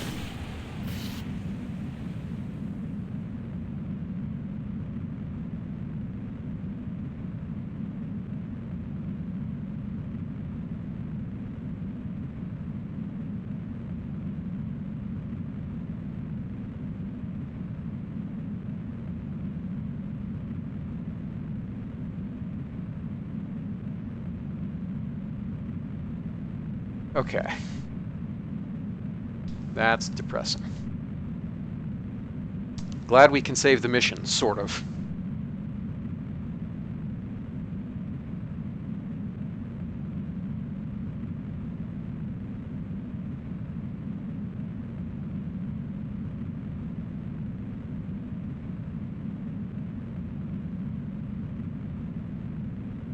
Yeah, those 2 kilometers of steering losses you're going to incur are not helping you out.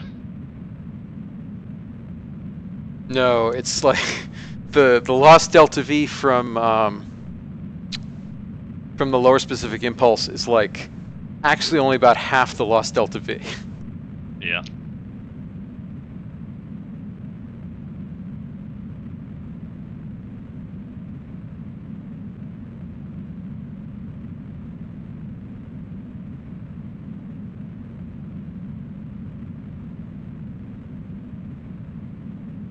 Oh well.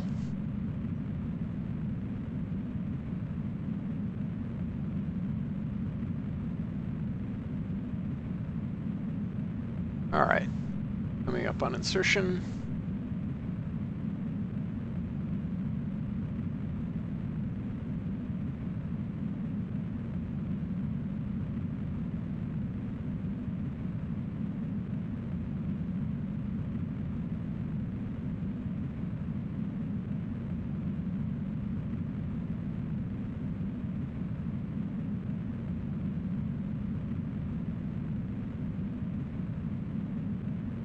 Your heat shield's going to be able to take a faster entry. Yeah, it's the lunar rated heat shield. Okay.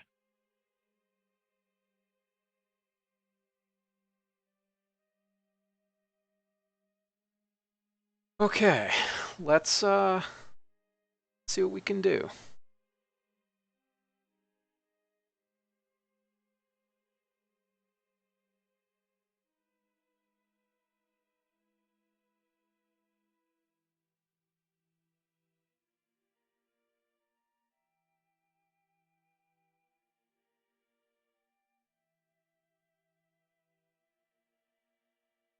Oh, that's way cheaper than I feared.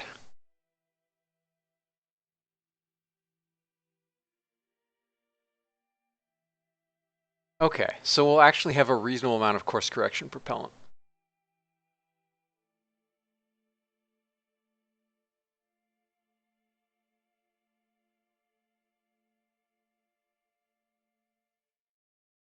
Yeah, this would have been an excellent transfer. So how long will this take? I think about 6 minutes. Burn.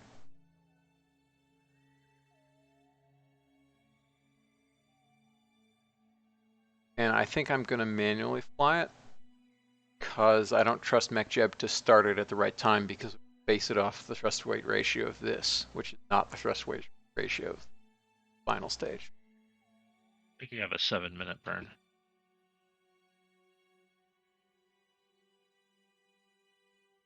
3.6 km sec, and we probably have about 4 km sec total. Yep. Well, yeah, that thing's claiming 38.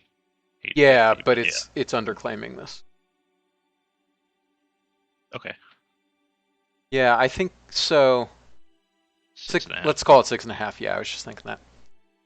So 3.25. Right. And the reason I'm perfectly happy dividing it in half is because the total delta V will be heavily weighted towards the start of the burn, whereas normally it's weighted towards the end of the burn.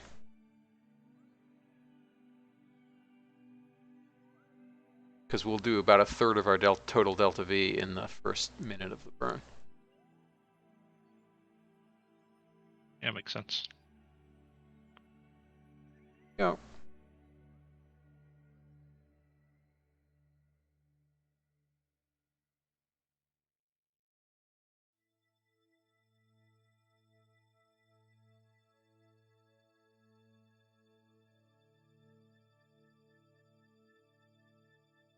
All right, and we'll probably need about 20 seconds of ullage. Oh, crap. Don't have signal. How can I solve this? I know how I can solve this.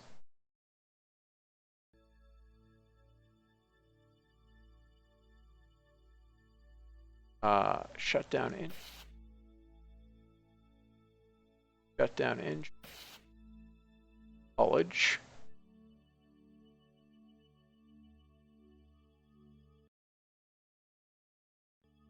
Activate engine. Activate.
Yeah, I guess I should have split it differently.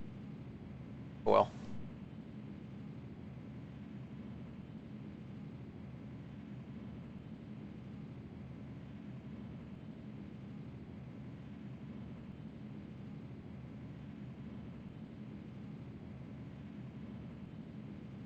we'll have enough of a delta V budget to fine tune it.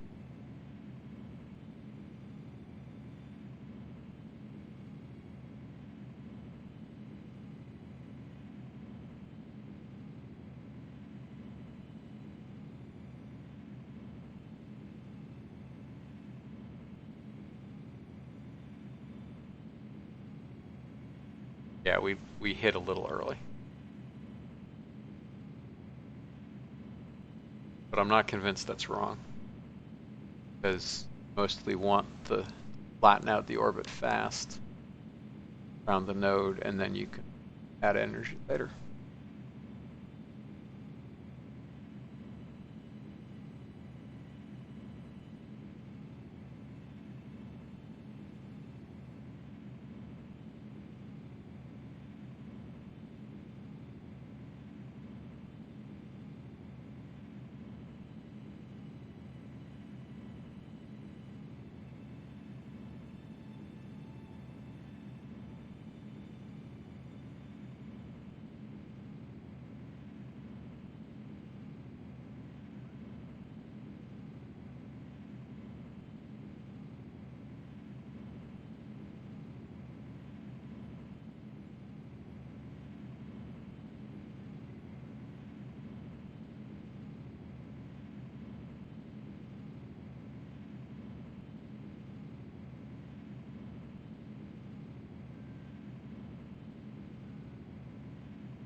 So turns out you're going to be correct. You're going to have been proven correct.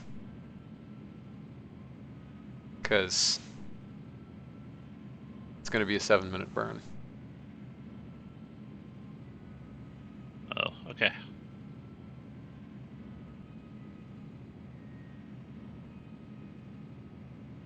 Didn't get as much out of the residuals as you thought. No, I actually am. It's just that increases the burn time also. True. So you were right that given that delta V with that burn time, it's going to be a 7-minute.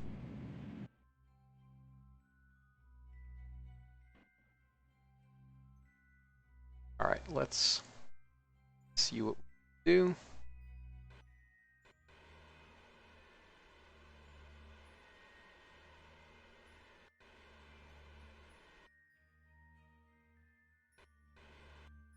So that's actually a better transfer than the other one.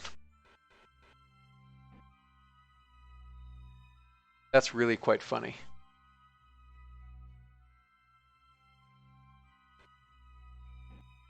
Then the later one in 9 days? No, this is the one that's later in 9 days Oh, sorry. than the first one. Losing track. Yeah, we got it down to less than 3,000 kilometers. So yeah, my hunch was right that you actually, for interplanetary, you do want to dump more delta V early rather than have it balanced exactly around the node.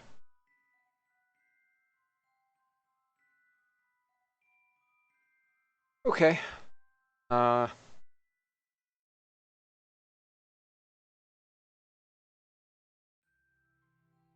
we have about 300 meters per second left. That's not that bad, all things considered. Oh, I know what I forgot to do.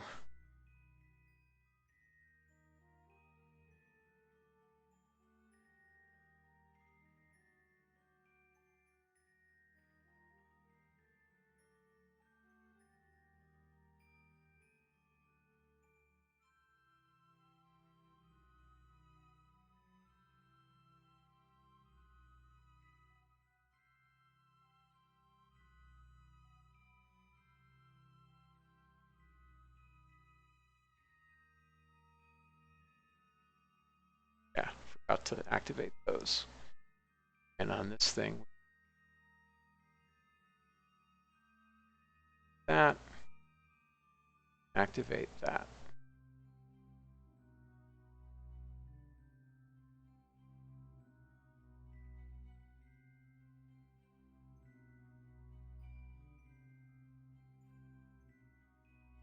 Oh, I activated the wrong one on this thing. Okay, sure.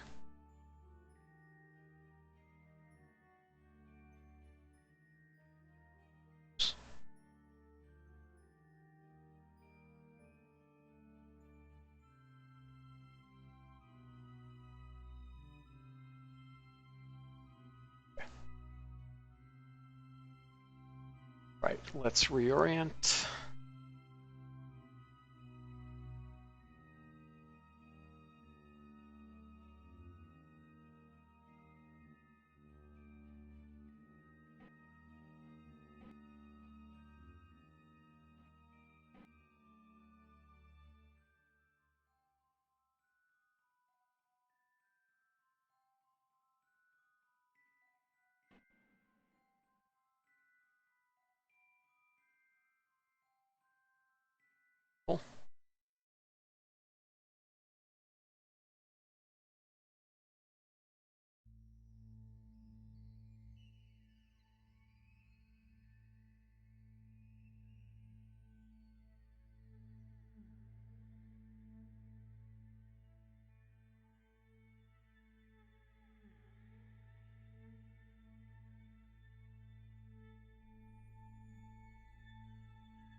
Set up this.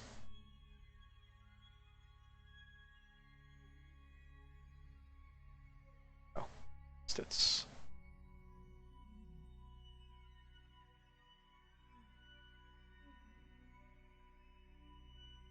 Be right back. Yep.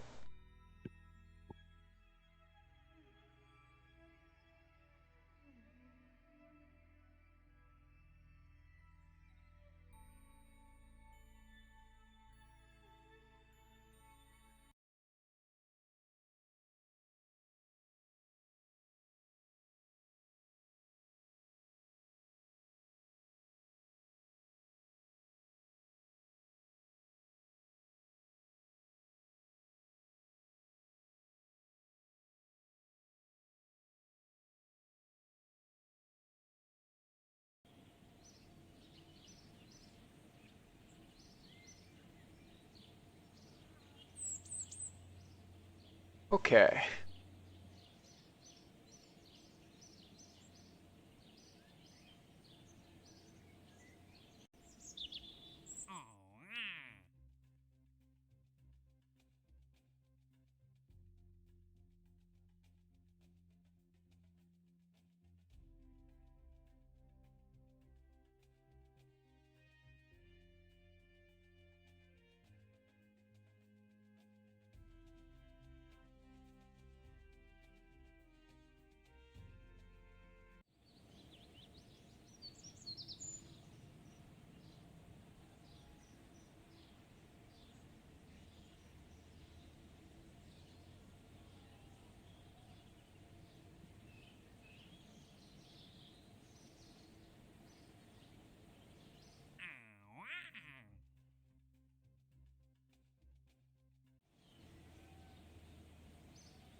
Okay.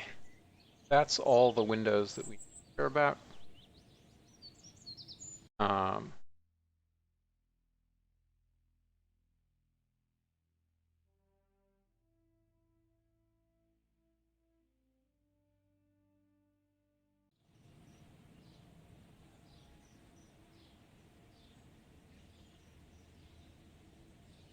Question is, if I do a series flyby,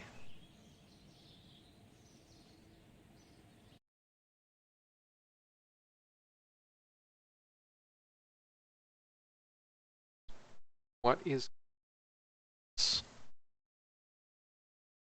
orbital altitude compared to Mars?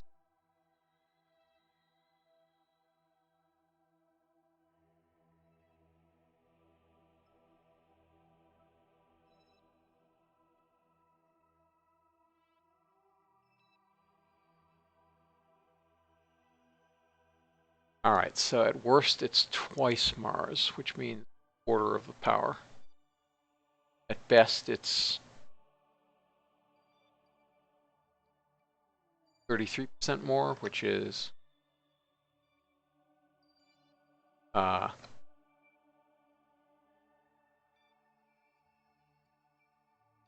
about 50 to 60% of the power. Hmm.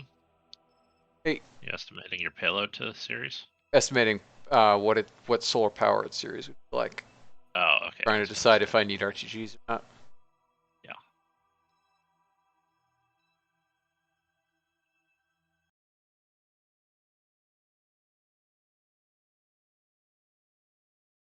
For an orbiter or a flyby? Flyby. I mean, I probably could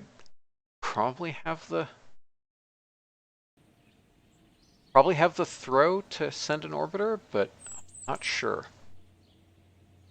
You don't really get much out of a flyby for Ceres, so. I mean, money. You don't get much science, but you get sorry, money. yes, fair.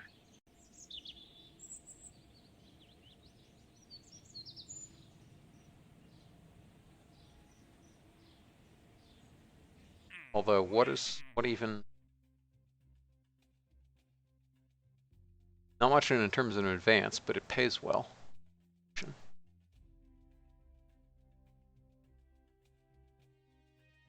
But to do a series orbiter, what's the... Oh, I mean, I guess I can check.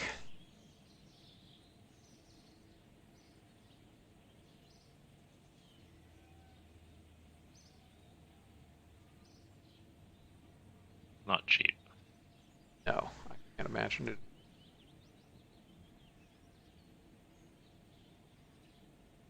Six km sec to circularize, not to just capture. So it's probably about 3 km sec to capture. You might guess. I think it's more than that because it's. Oh, the SOI is small. Yes. Yeah. All right. So yeah, what if it costs 4.5 km sec to capture? Can we do that? The answer is probably yes.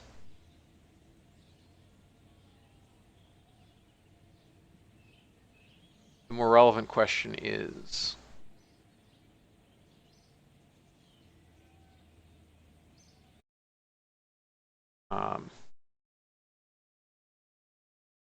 can we do that and have reasonable power and comms in series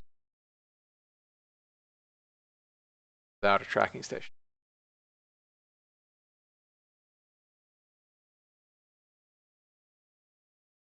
When's your next tracking station upgrade coming online? I mean, I can rejigger my techs. I can rejigger my tech so I get it now, but that'll delay Apollo. But given the training timelines,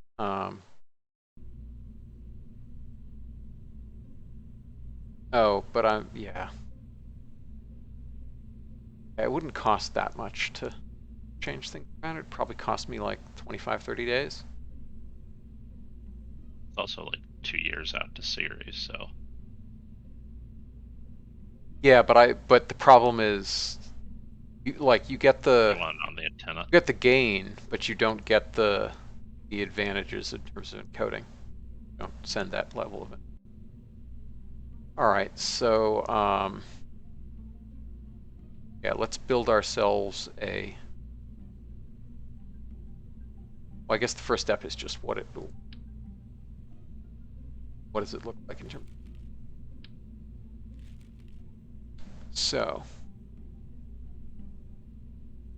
what is the best antenna we have? I think it's this.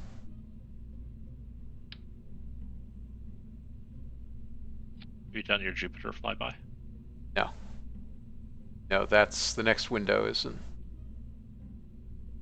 I definitely need better antennas for that.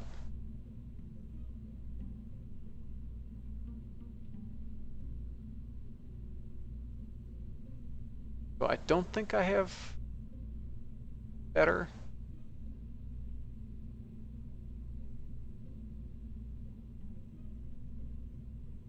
Yeah, that's the 26.41.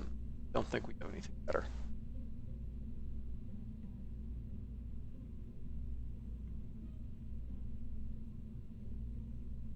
Kind of planning.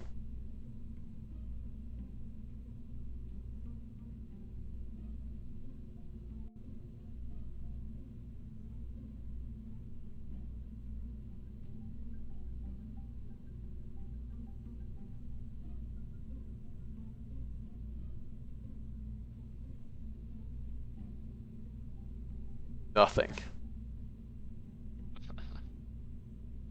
How much? Okay.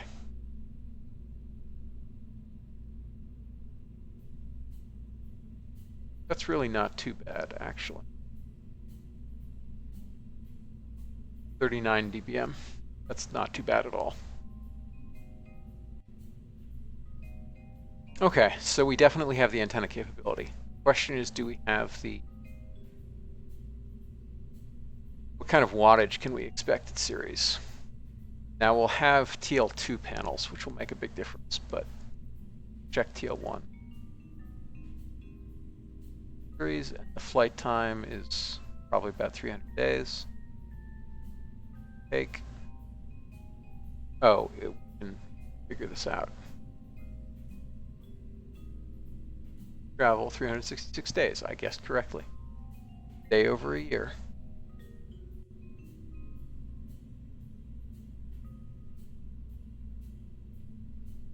All right, so we'll claim an orbit of 60 days. Produces, on average, about 9 watts. This antenna transmits at 73 watts. So we definitely need better solar first. I'd like to send RTGs, but we're not going to be able to send RTGs. That will take a while. It's not worth delaying Apollo for that either. No. But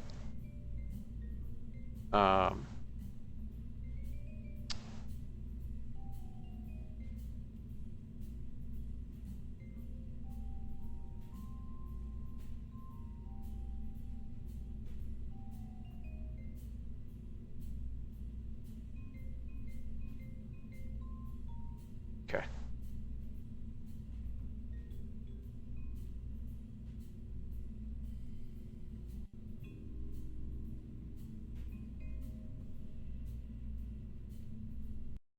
Let me see what happens if I jiggle around the next level of comms.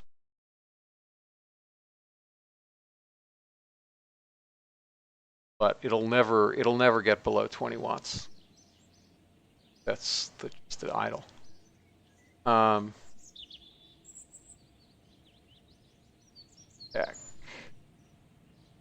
22 days until that's done. Comms is another 20 days, so that's 42 days, and that'll give us plenty of time to build. So yeah, we'll delay Apollo by 20 days. I don't think that's a big problem. I mean, we could even delay it a little longer for having RTG, now that I think about it.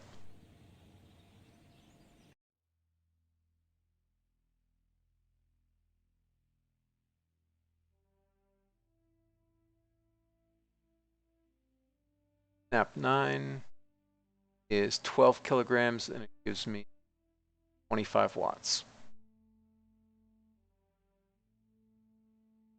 So even those solar panels are a better deal than that. I'll need RTGs for Jupiter, but Ceres is... Like if I get 2 of those solar panels, like the solar panels are clearly not 6 kilograms each. I think.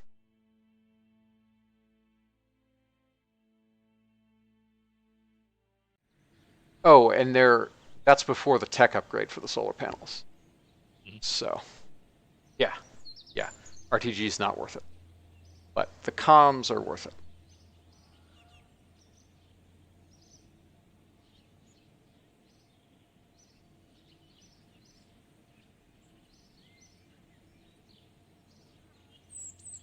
Okay, so yeah, we'll commit to a Ceres mission. So let's fly our lunar sample return. Here we are. You made it. Yay. LC-36A.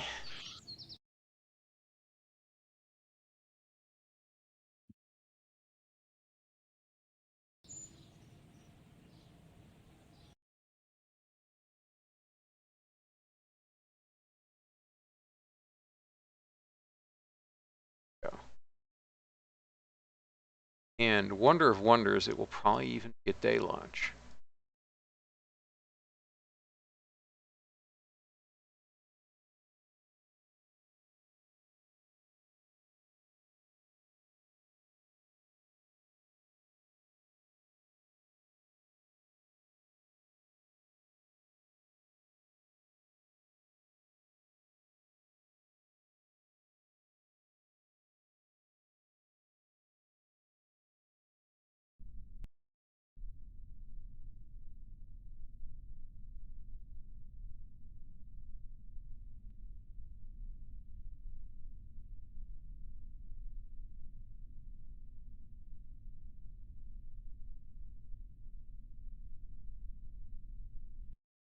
Come on, J2, don't fail me now.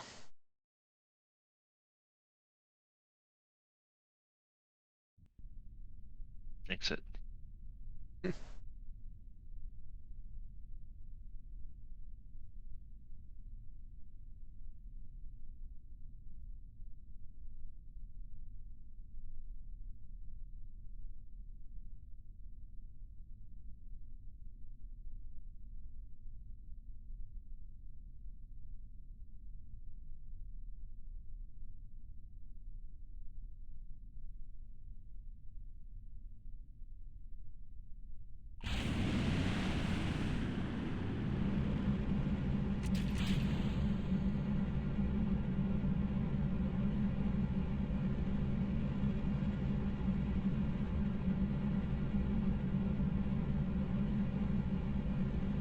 Here we go.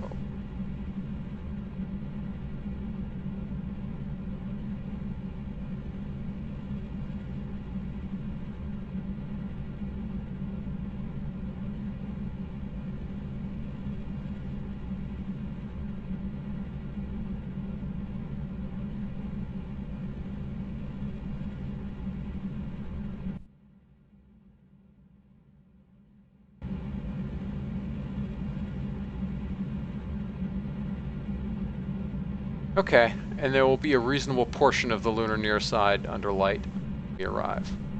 That's nice.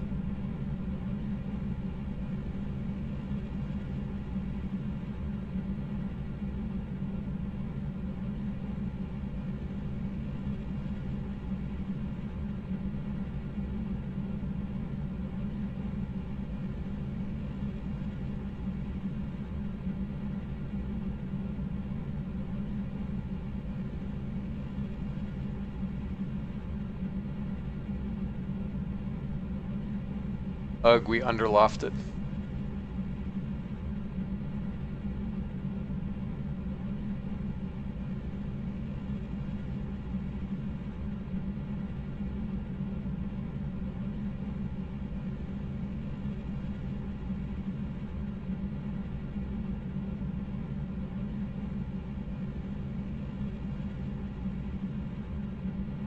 Interesting.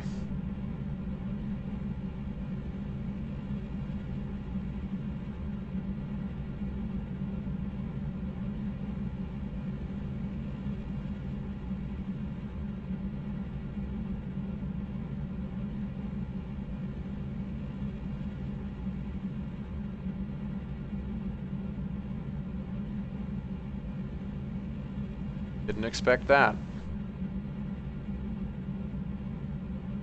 I guess I probably should have put that text on the 45s. That would have looked better.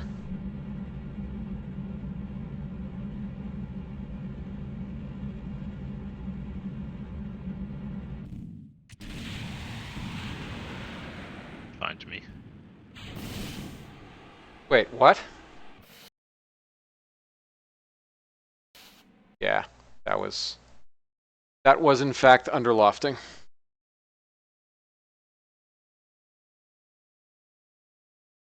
And MechJeb staged and decoupled just from it olaging out, which is not what it should have done, because the J2 has multiple ignites. Watch it this time actually have a failure.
Trying again.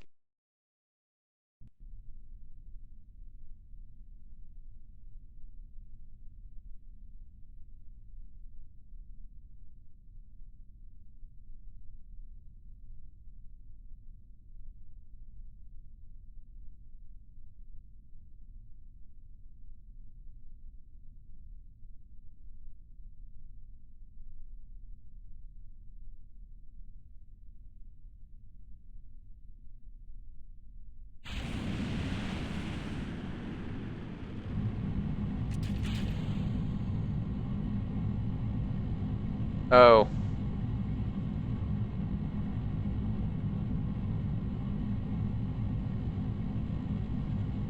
I forgot to fix the fairings.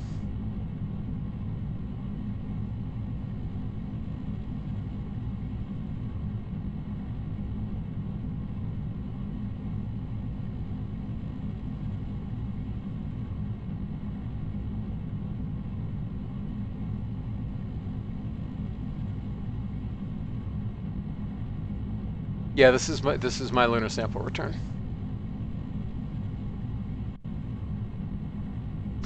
Hopefully less underlofted than last time.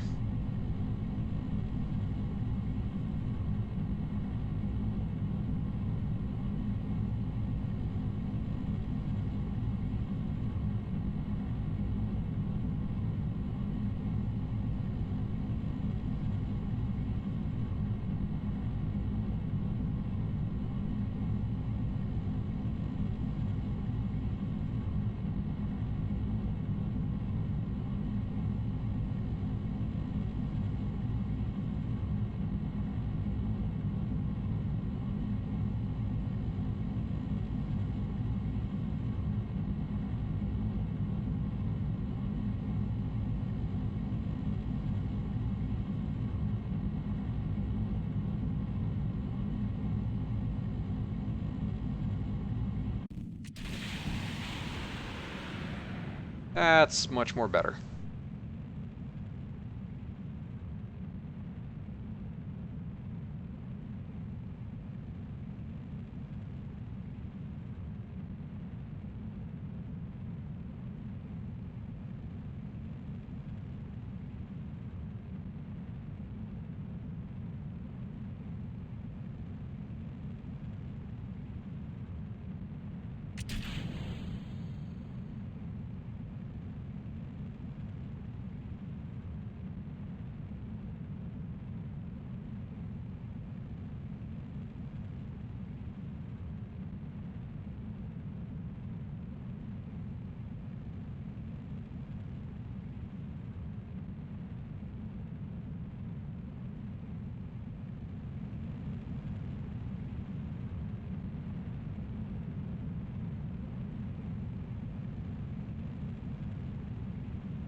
Yeah, if this were a real craft, these solar panels would probably be braced off the final stage.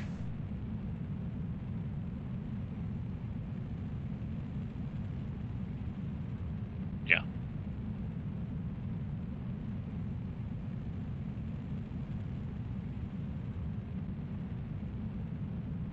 I mean, you And kind of had staging. room to do that if you wanted to tilt them in a bit, but it went Yeah. quite flat. Yep, exactly.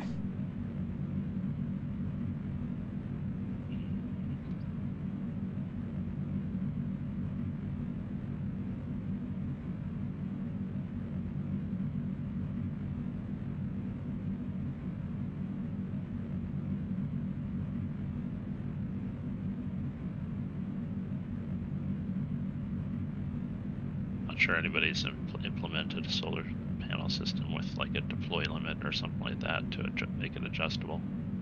Yeah, I mean, it's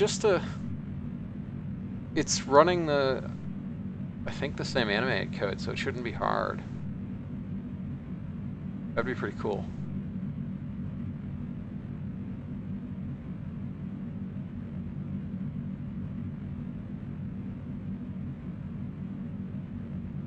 Yeah, I'd keep working on building games for the rest of my career if I could. There's just so many fun nooks and crannies to them. Yep.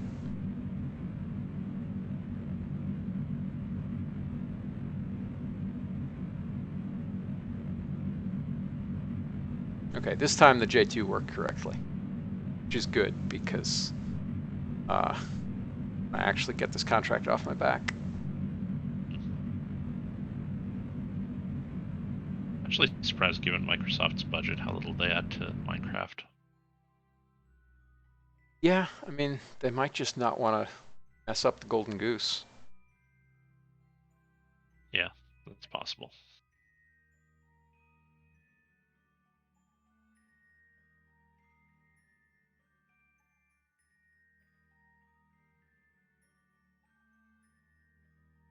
Yep, it still wants to.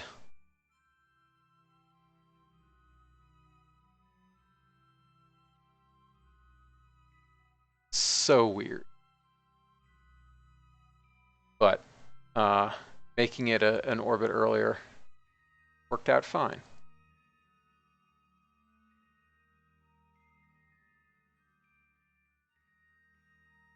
Sure, we'll do that.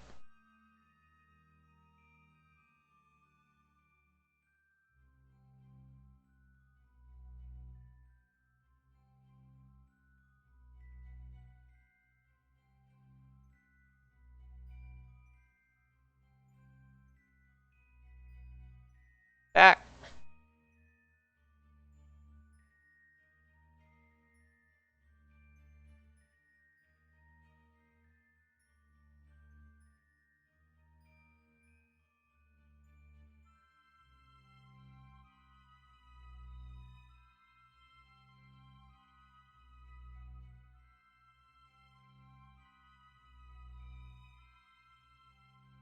Trying again.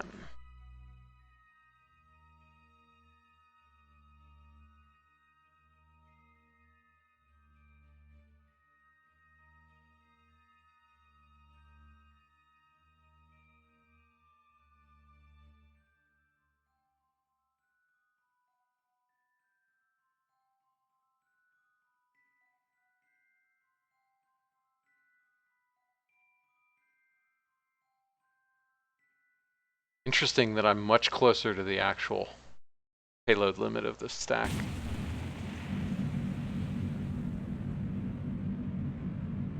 And in point of fact, the steering losses we'll take from a 4-minute TLI burn not going to be that far off. We'll see how much is left at the end of it. Expected is around 140 meters per second. Let's see.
Okay, so take that much in the way of steering.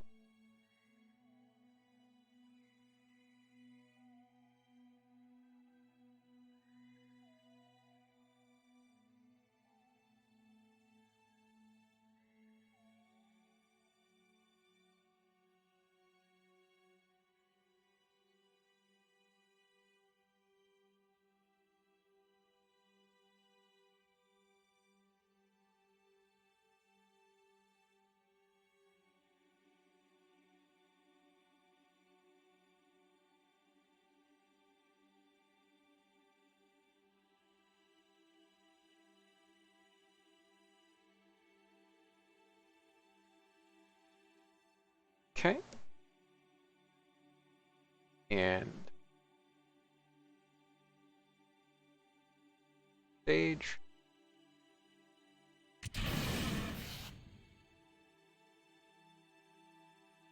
Still on course. Come in a little lower.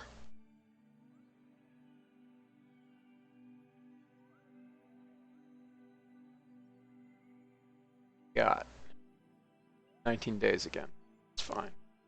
Just fine.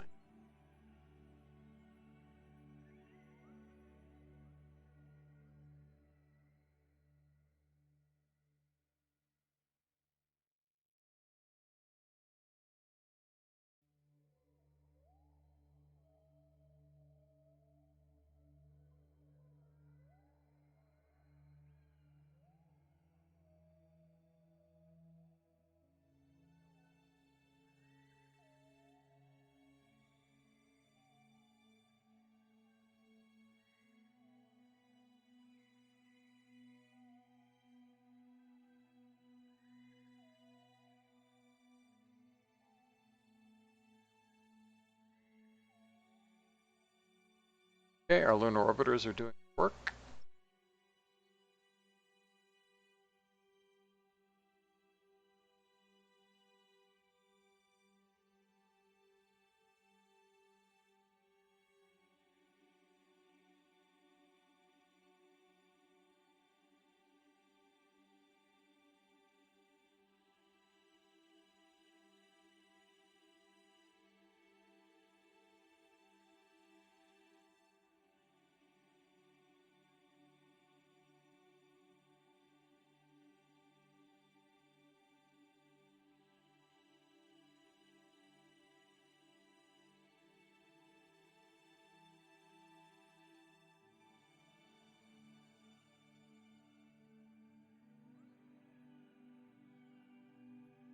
Okay, let's capture at periselene.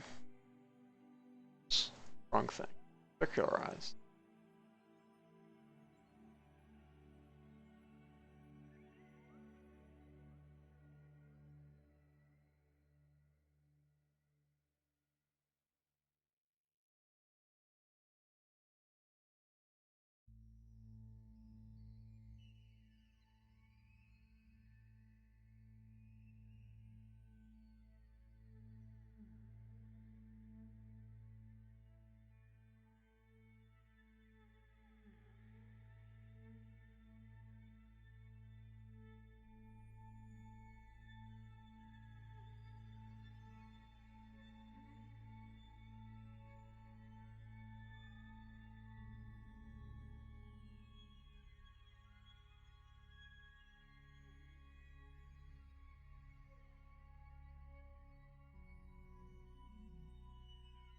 Okay, we've got alignment.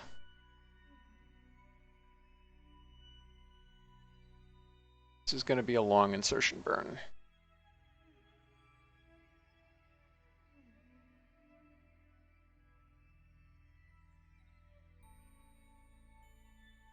Probably have like 7 minutes and 10 seconds or so.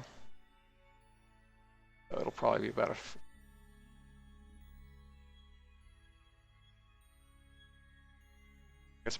guess 3. All right. Go.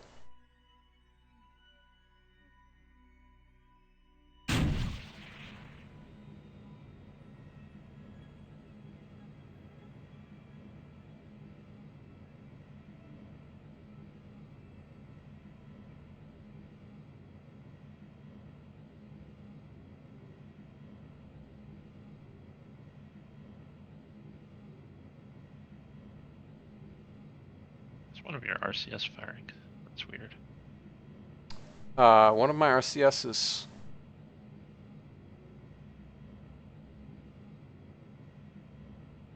Apparently we're slightly unbalanced.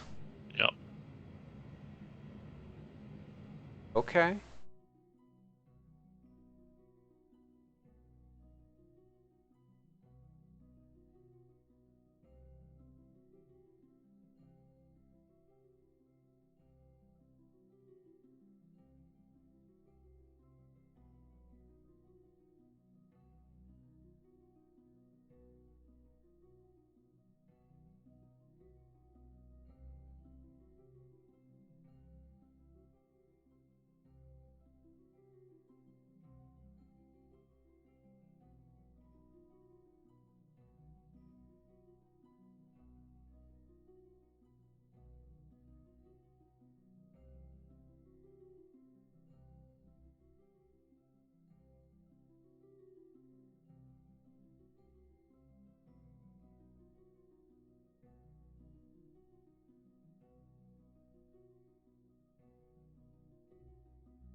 Okay, that's a nice and circular lunar orbit.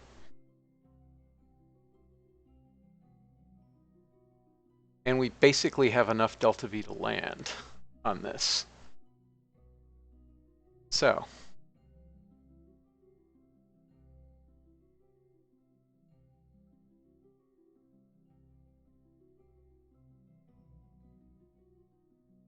Wait a minute.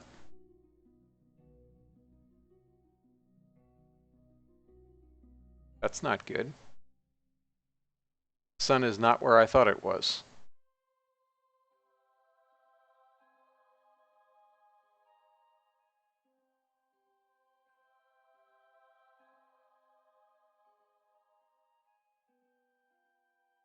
I kind of wanted to land somewhere new, but I think we'll just land in the ocean of storms. Fine.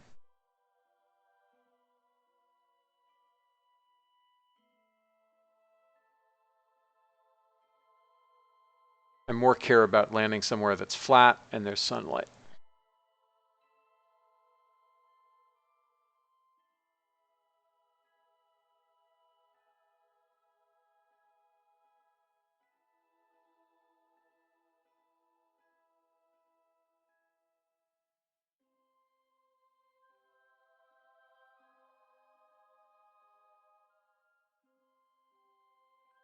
Wyvern.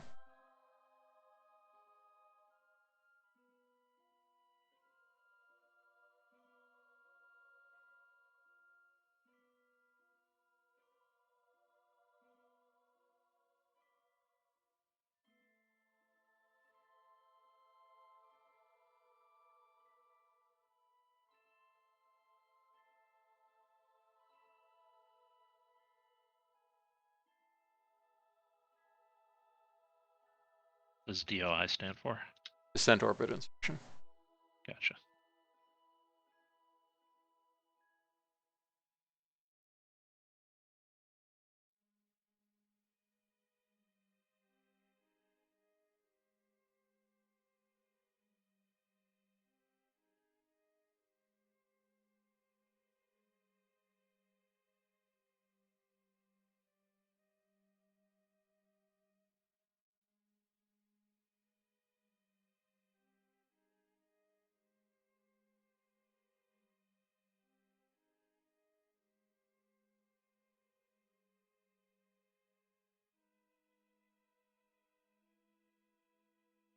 Probably could have tried to do something funky like land in the ability.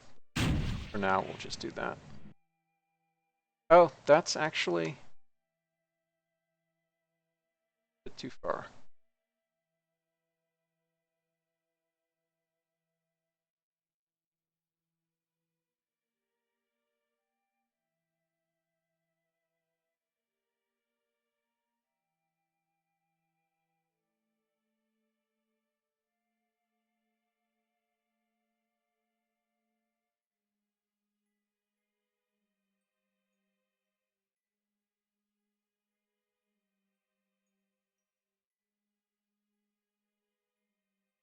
Oh, oops.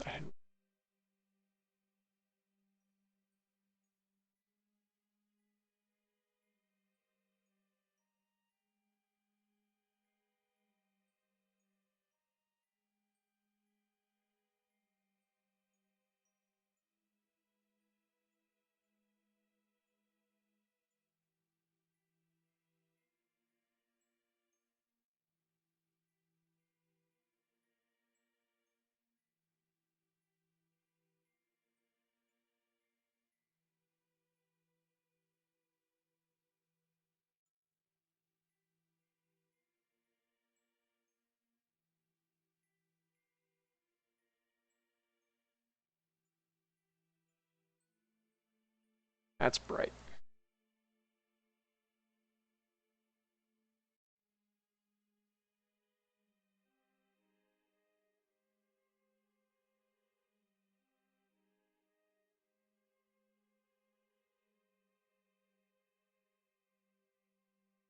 Very bright.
Okay. Let's land.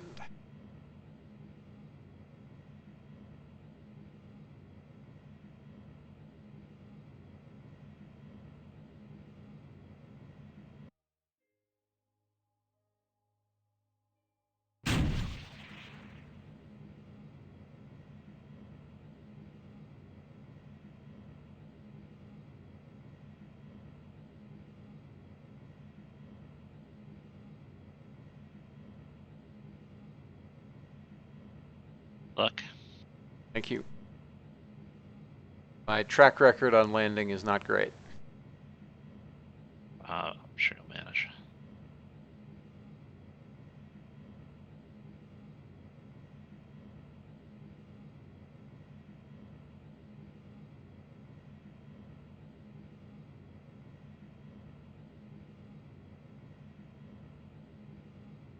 I wonder why the suicide burn countdown is going down. No, I'm. Oh, crap. It's actually yaw.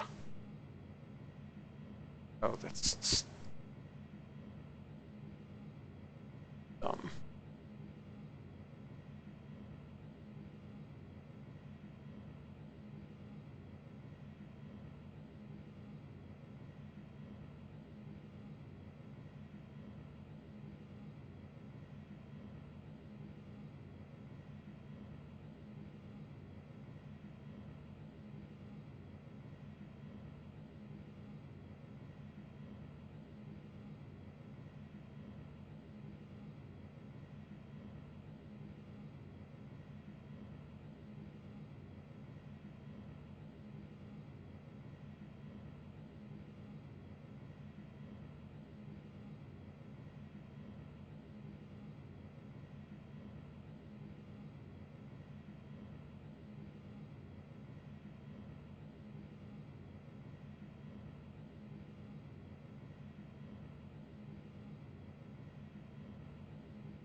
We're approaching. Uh, okay. We're gonna be before that crater. That's good.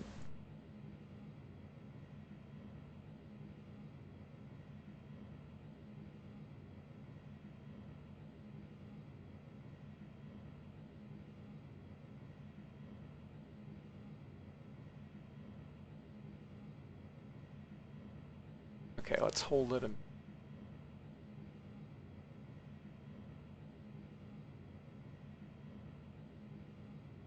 mistake.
That's pretty good.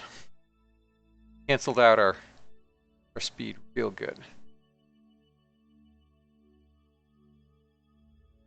What you wanted to do, just to avoid the crater, I guess. I got down to 100 millimeters a second. I know, but I mean that's an inefficient descent.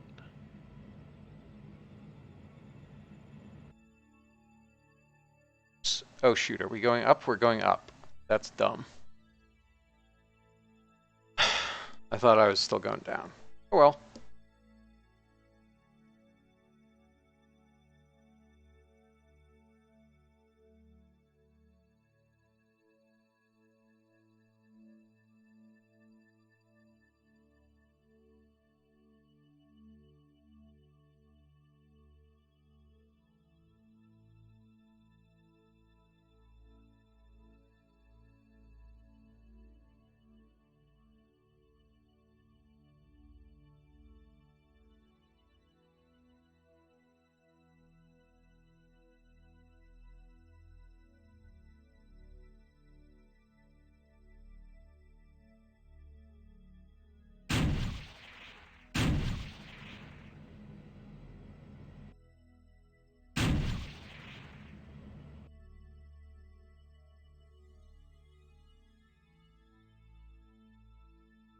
Nathan, what are you doing?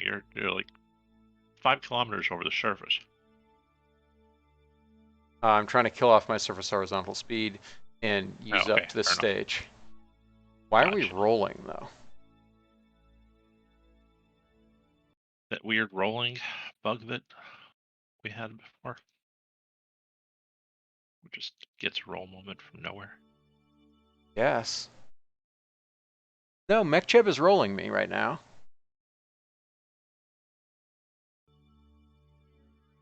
Okay, now we're fine.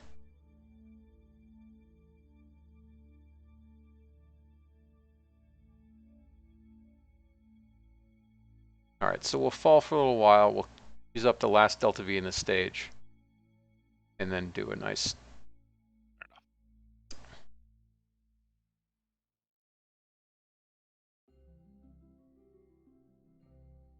Which I think is right about now.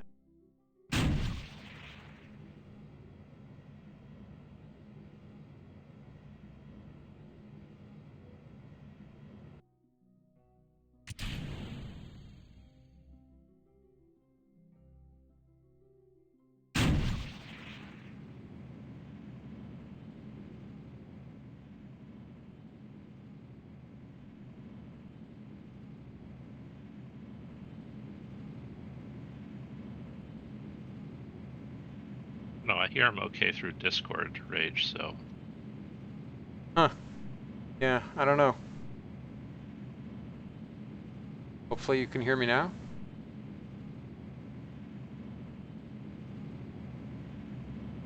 Maybe you just don't. I mean, you expect the pattern to be constantly going.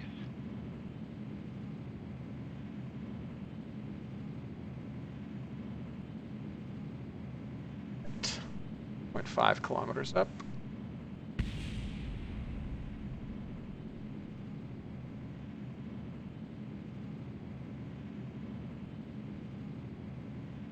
Doing a sensitive landing. Yeah. I'll banter while he's focused Okay. on his descent. Okay. Yeah. No, my track record of these is poor enough that I'm not saying much.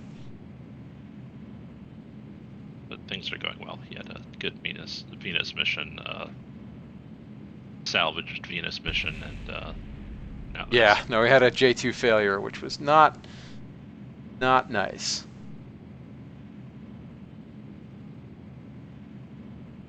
But it. Oops. No, we don't want to be doing that 1 kilometer up. Yeah.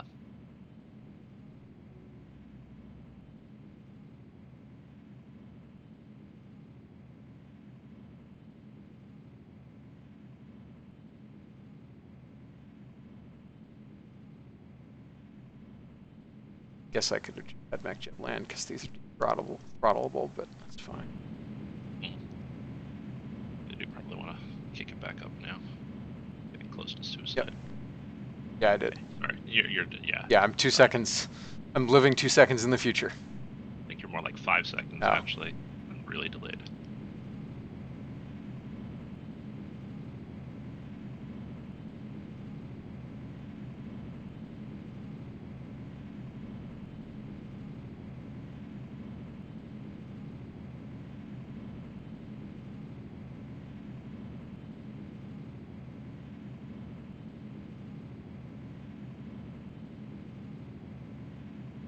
Yeah, Nathan's a master mod developer.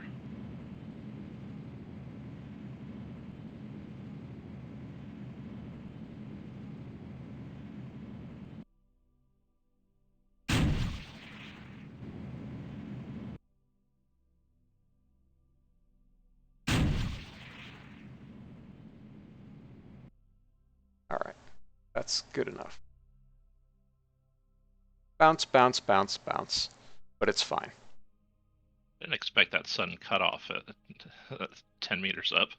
So fun story. The LEMs did that. Like the whole thing with the contact light was they'd had a probe that was like, I don't know, 5-10 feet long, and they'd shut off the descent engine and then just fall the last however many feet.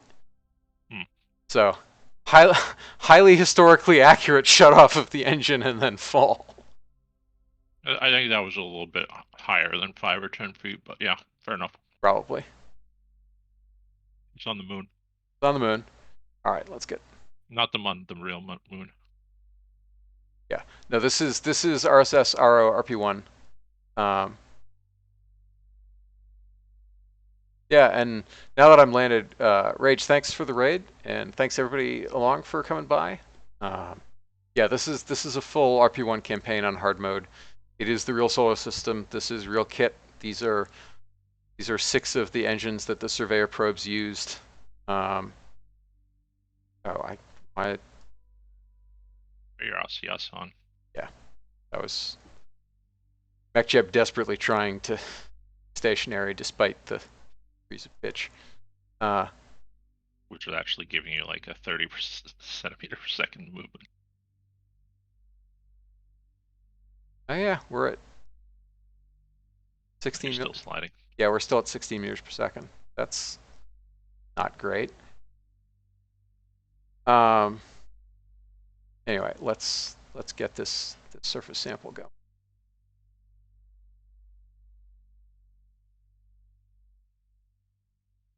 Oh, it doesn't actually quite reach the ground. Fun story. Why does it say it stopped? Odd. Oh, now it thinks it's. Oh, now it's running. Play the animation first. Oh, yeah. Spoofiness like that. Yeah. Your surface analysis has stopped too. Well, I don't actually want to do the surface analysis. I want to return it. Okay. I think I have to. I mean, we can try doing both and see what happens, but I think. Yeah, I guess it'll be fine. All right, so I actually need to wait an hour for the camera to finish.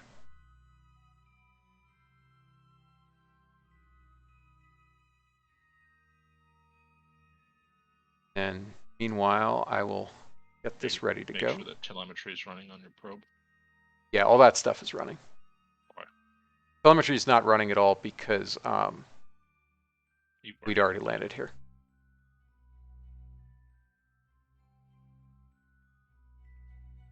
All right, so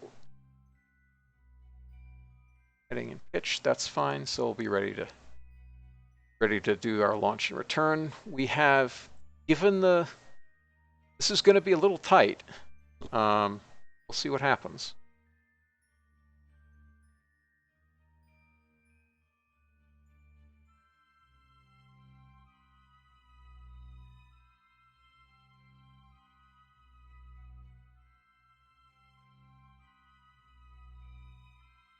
But hopefully we'll be okay. And hopefully an hour won't take us too far out of the lunar plane. An hour will probably put us, what, about there? No, about there, probably.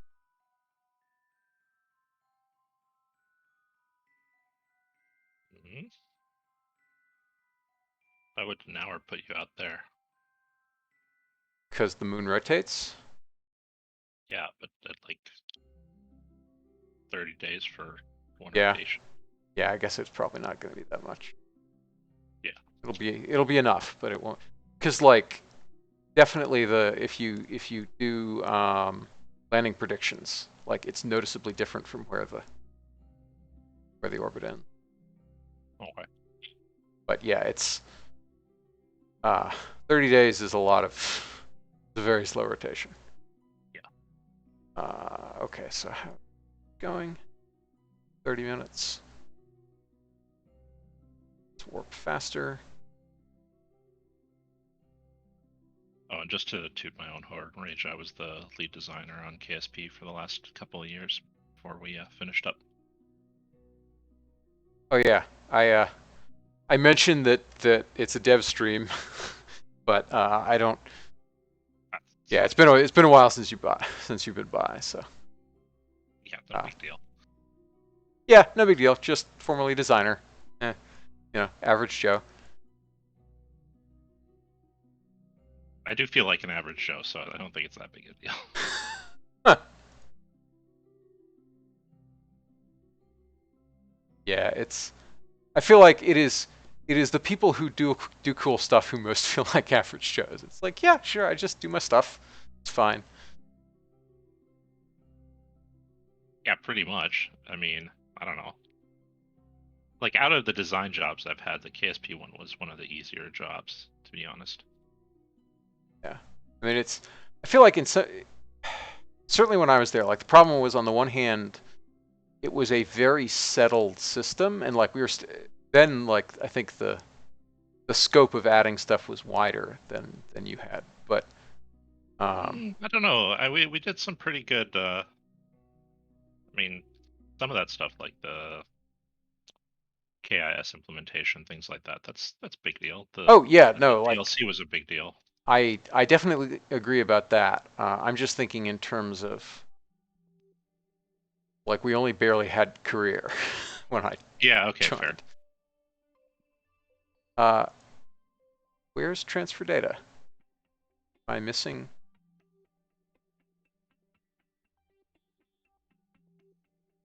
You're also working at a time when, yeah, I can imagine that the direction was much more loose because we're like, 3-month cadence on each on each version update. Gotta make sure to hit that. And You we had a did that cadence? for the most part. How does that Oh work? yeah. Good planning, good Yes. estimation, scope design, so that we can cut off when we need to. I mean, Yeah. I think the biggest one we missed was just by a couple of weeks, 3 weeks for when we did Breaking Ground. Got delayed. Yeah. That's awesome. Like, we were not so good at that.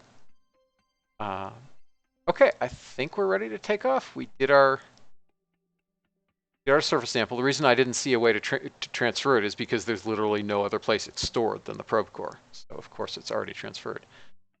So yeah, let us away. Take a save, and we'll launch. What do I actually want to do? I think.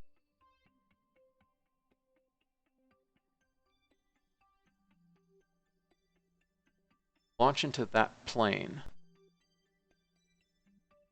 No, I don't want to wait 25 days. I just want to know the...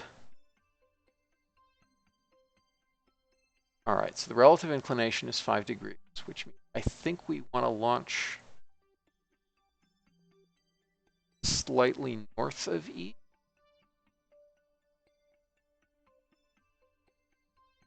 Probably. It's I don't think been it's good.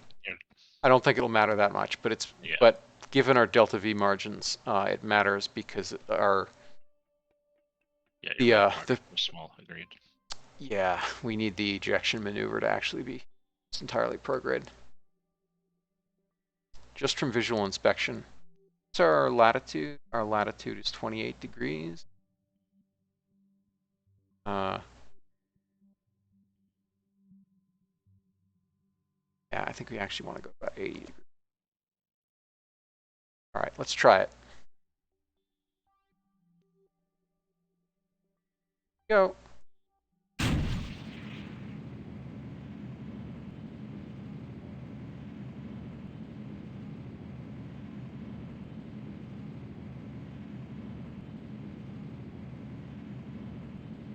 Yeah, you were certainly correct about the gravity losses inherent in low thrust to weight ratio lunar launch. Also on descent. Also on descent, yes.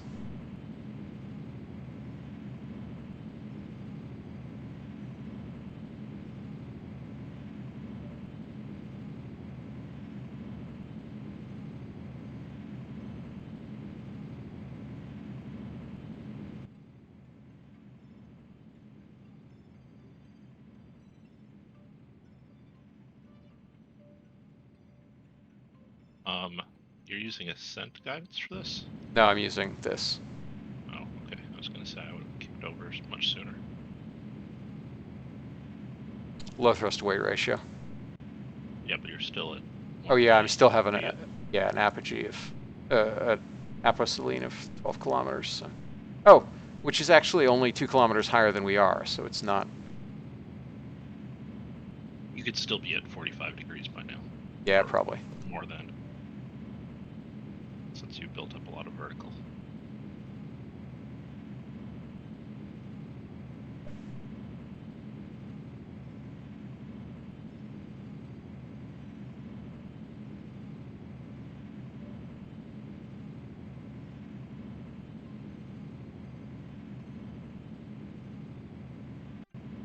I think you could actually do 20. Might be a little low. Yeah, I am doing 20 actually. Yeah, no, that's what I'm saying. I don't think you can do 20. Oh. Oh. You've got 5 minutes almost, and your max TWR is 2.77.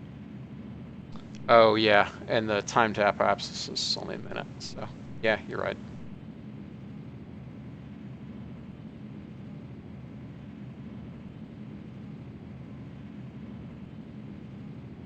One of the useful skills for my job is being good at guesstimating. Yes. I don't have to be precise, as long as I'm getting somewhere in the right value. Yep.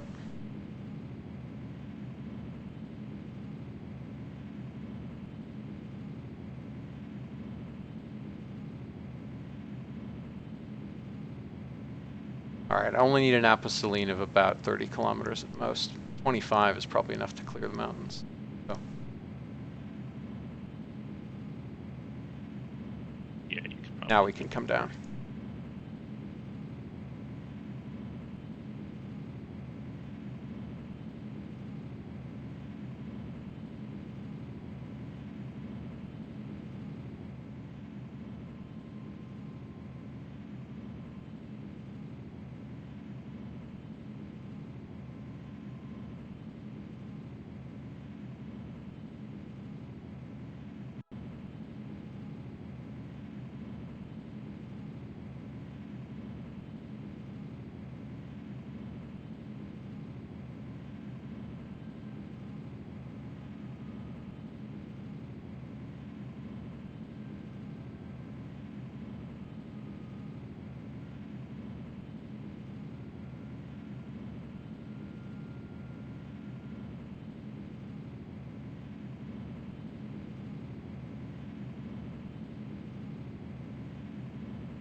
down to 0 now. Only 30 seconds to apostolene. That's true. And I've still got, oh yeah, I guess it's probably fine.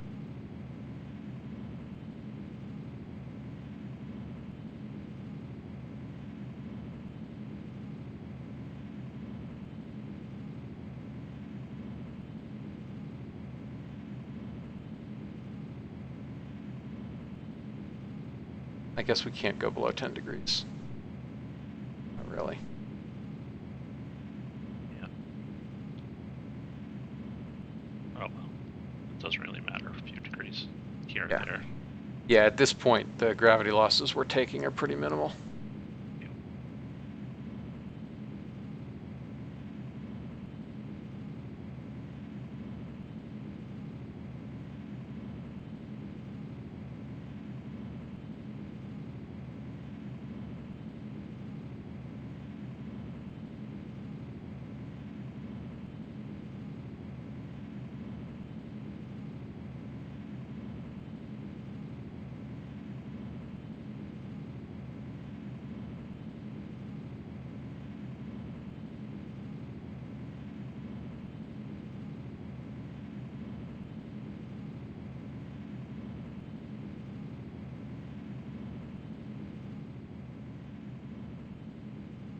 Yeah, we do have a reasonable amount of dispersion.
Okay, coming up on insertion.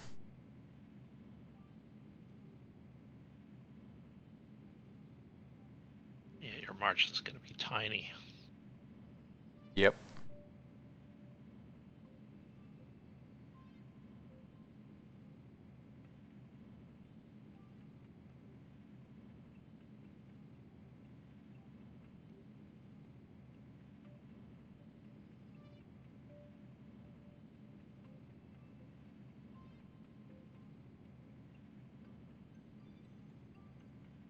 Not that tiny, but it's going to be pretty tiny.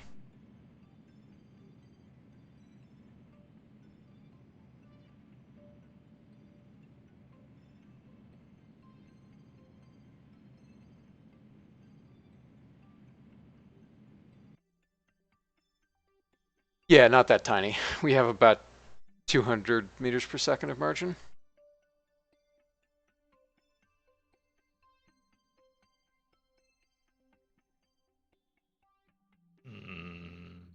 Okay. It was more like 830 or so to escape to. No, that's if you're retrograde. Pretty Okay, sure. fair enough. But from this low in orbit, maybe it's.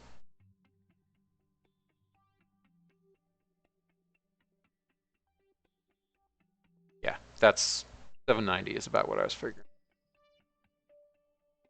Okay.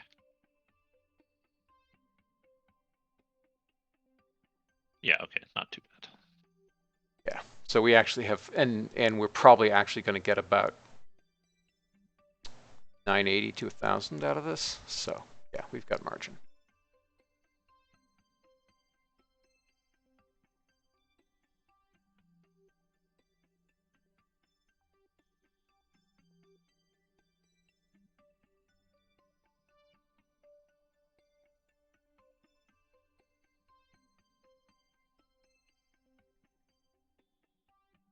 Here we go. We're already lined up.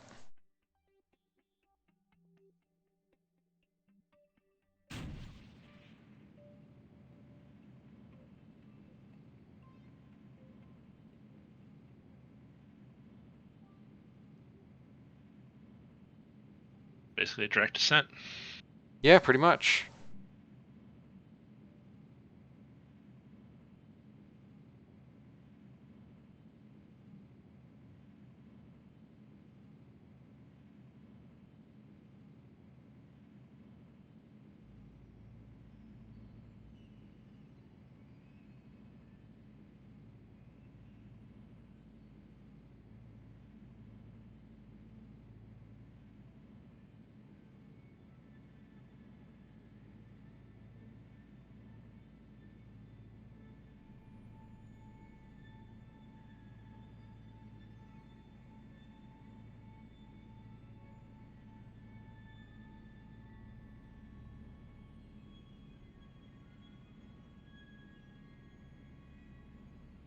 All right, so we're actually about 15 seconds late on this, but we have the margins. So it doesn't matter.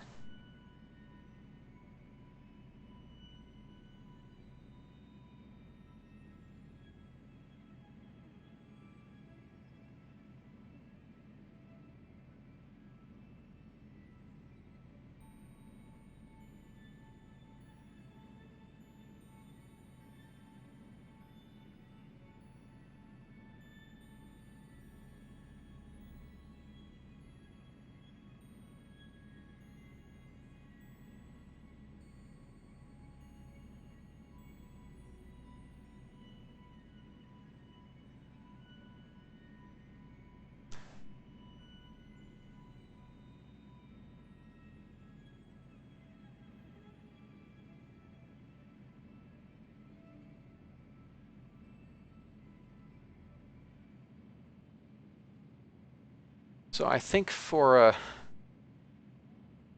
ballistic return, –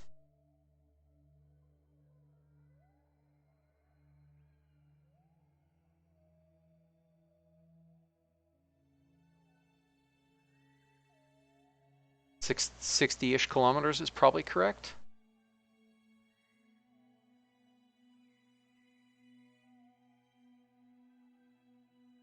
I mean, you won't skip out. Yes, I will not skip out.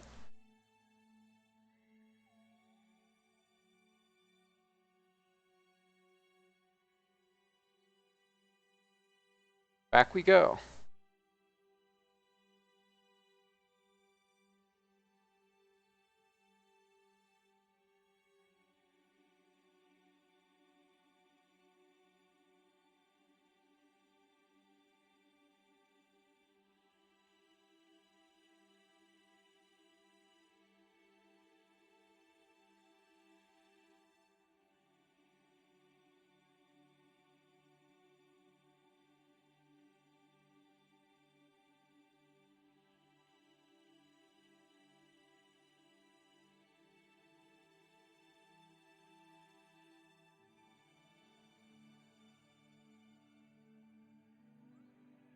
Okay. Here we come. So let's warp to here.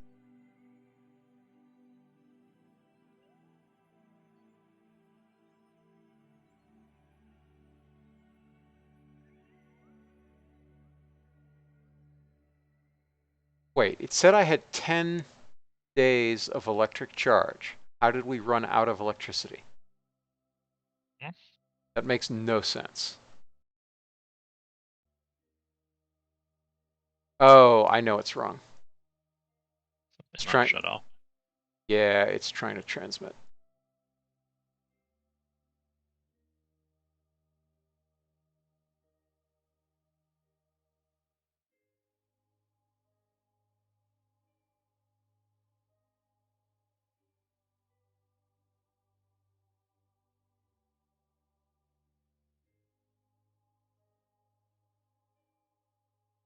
Yeah, that was the problem. Okay, try again.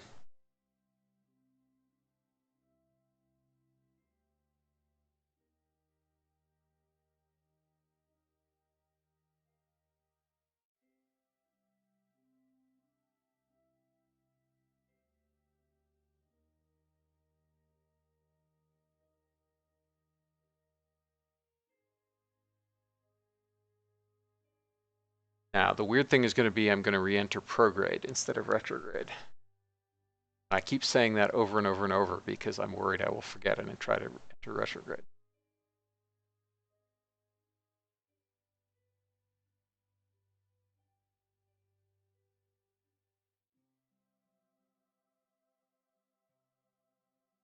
I mean, you could flip it around as soon as you hit the atmosphere and still be fine. Yeah. Yeah, I have the RCS for it. Not a big deal.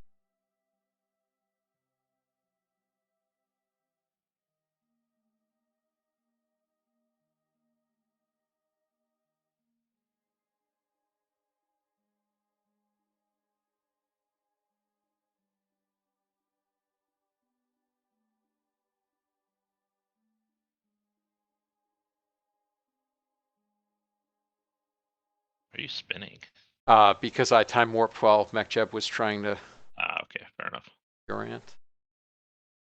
And it's SVL plus was roll was checked, so it was orienting it roll. Gotcha. All right, here we go. We'll see if the RCS burns off. It probably will, but hopefully nothing else.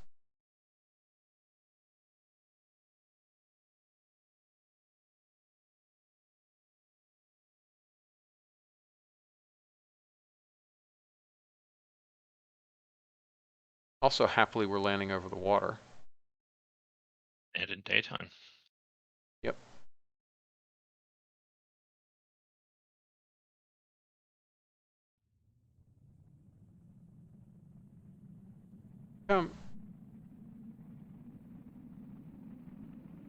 What the G peak is.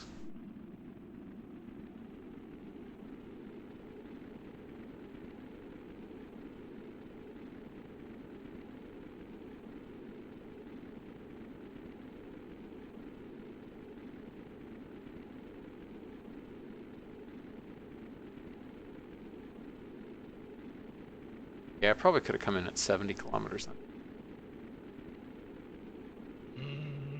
Well, I don't think you could have, to be honest. I mean, if I skipped, oh well. Yeah. Pretty sure this thing is going to have plenty of ablator. Yeah.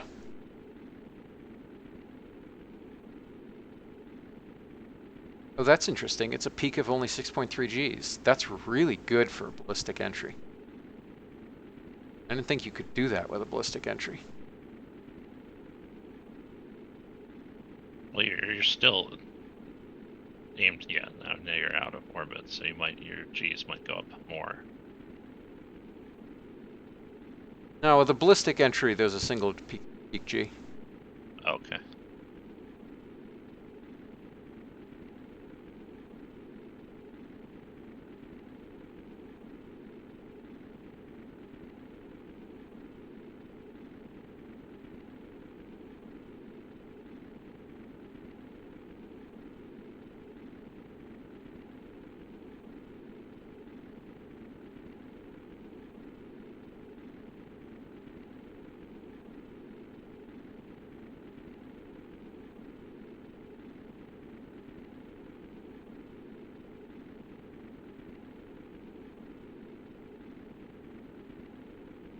Oh, that's interesting.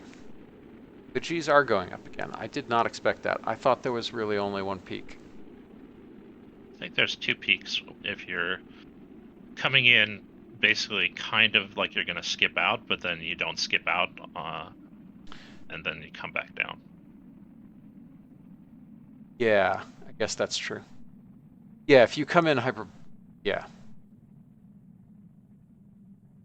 Yes, I know I'm using the perfect technical terminology. Yeah, here. no, I get what you're saying. I get what you're saying.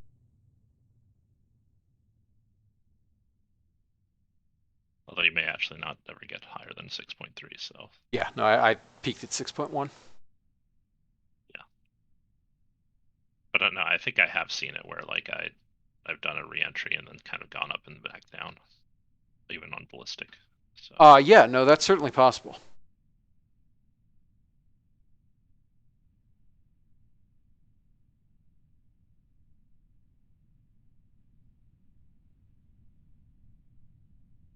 firing RCS anymore.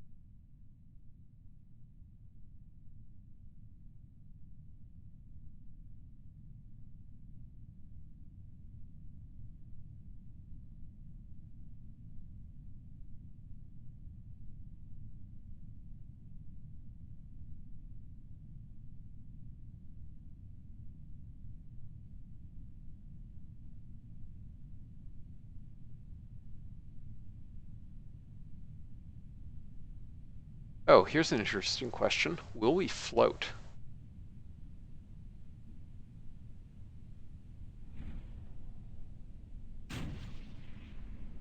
Matters. You could ditch some of your fuel now. That's what I'm doing, yeah. Oh, okay. Yeah, 5-second delay. Yep. I'm sure that's doing wonders for your parachutes up there.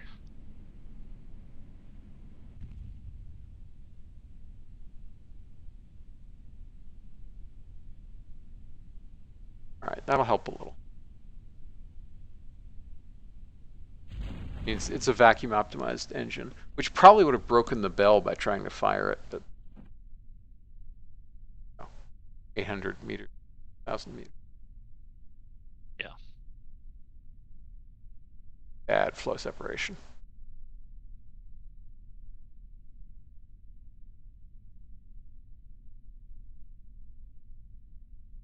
Yeah, that only netted me about 12 kilograms. But I think we're probably fine. It looks like you're basically a 1 meter box-ish kind of thing, so you Yeah. should be fine. Yeah, I'm less than a ton for sure. Yeah.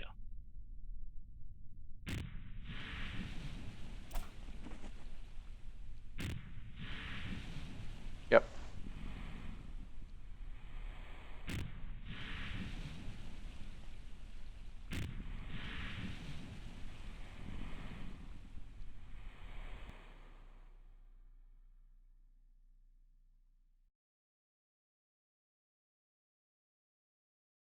Okay. Highly successful. Congratulations. Good job. Thank you. Thank you for the help on the ascent. Oh, nothing. No big deal. I continue to be fine at design, but I'm very rusty on actually flying these things.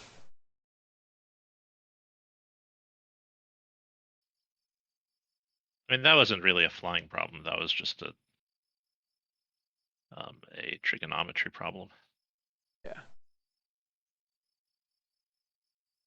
Okay. Turn to sample. Bunch of data. Excellent. I think I'm going to bail at this point, though. Yep. I'm also, I mean, in okay, fairness, cool. I'm also going to bail, so you ain't going to miss anything. Okay. See you later, man. Yeah. Good luck Cheers. with your trip. Thank you. Thanks so much for coming by.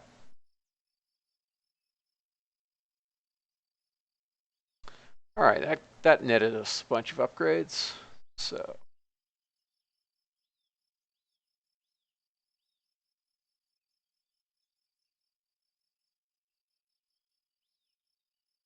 and a bunch of cash, which means we can now afford Apollo.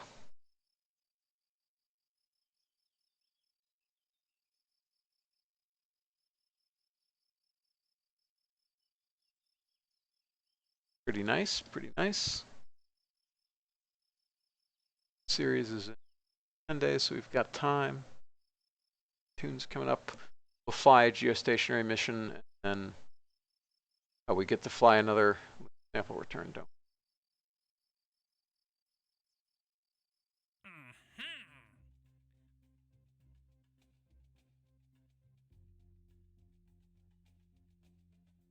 Sure. Just means we have to land somewhere else. But I will do that tomorrow. So thanks everybody for watching. Later. Just a reminder, after tomorrow night, I'll be off for a while, as I was saying earlier. Catch you tomorrow for the last main.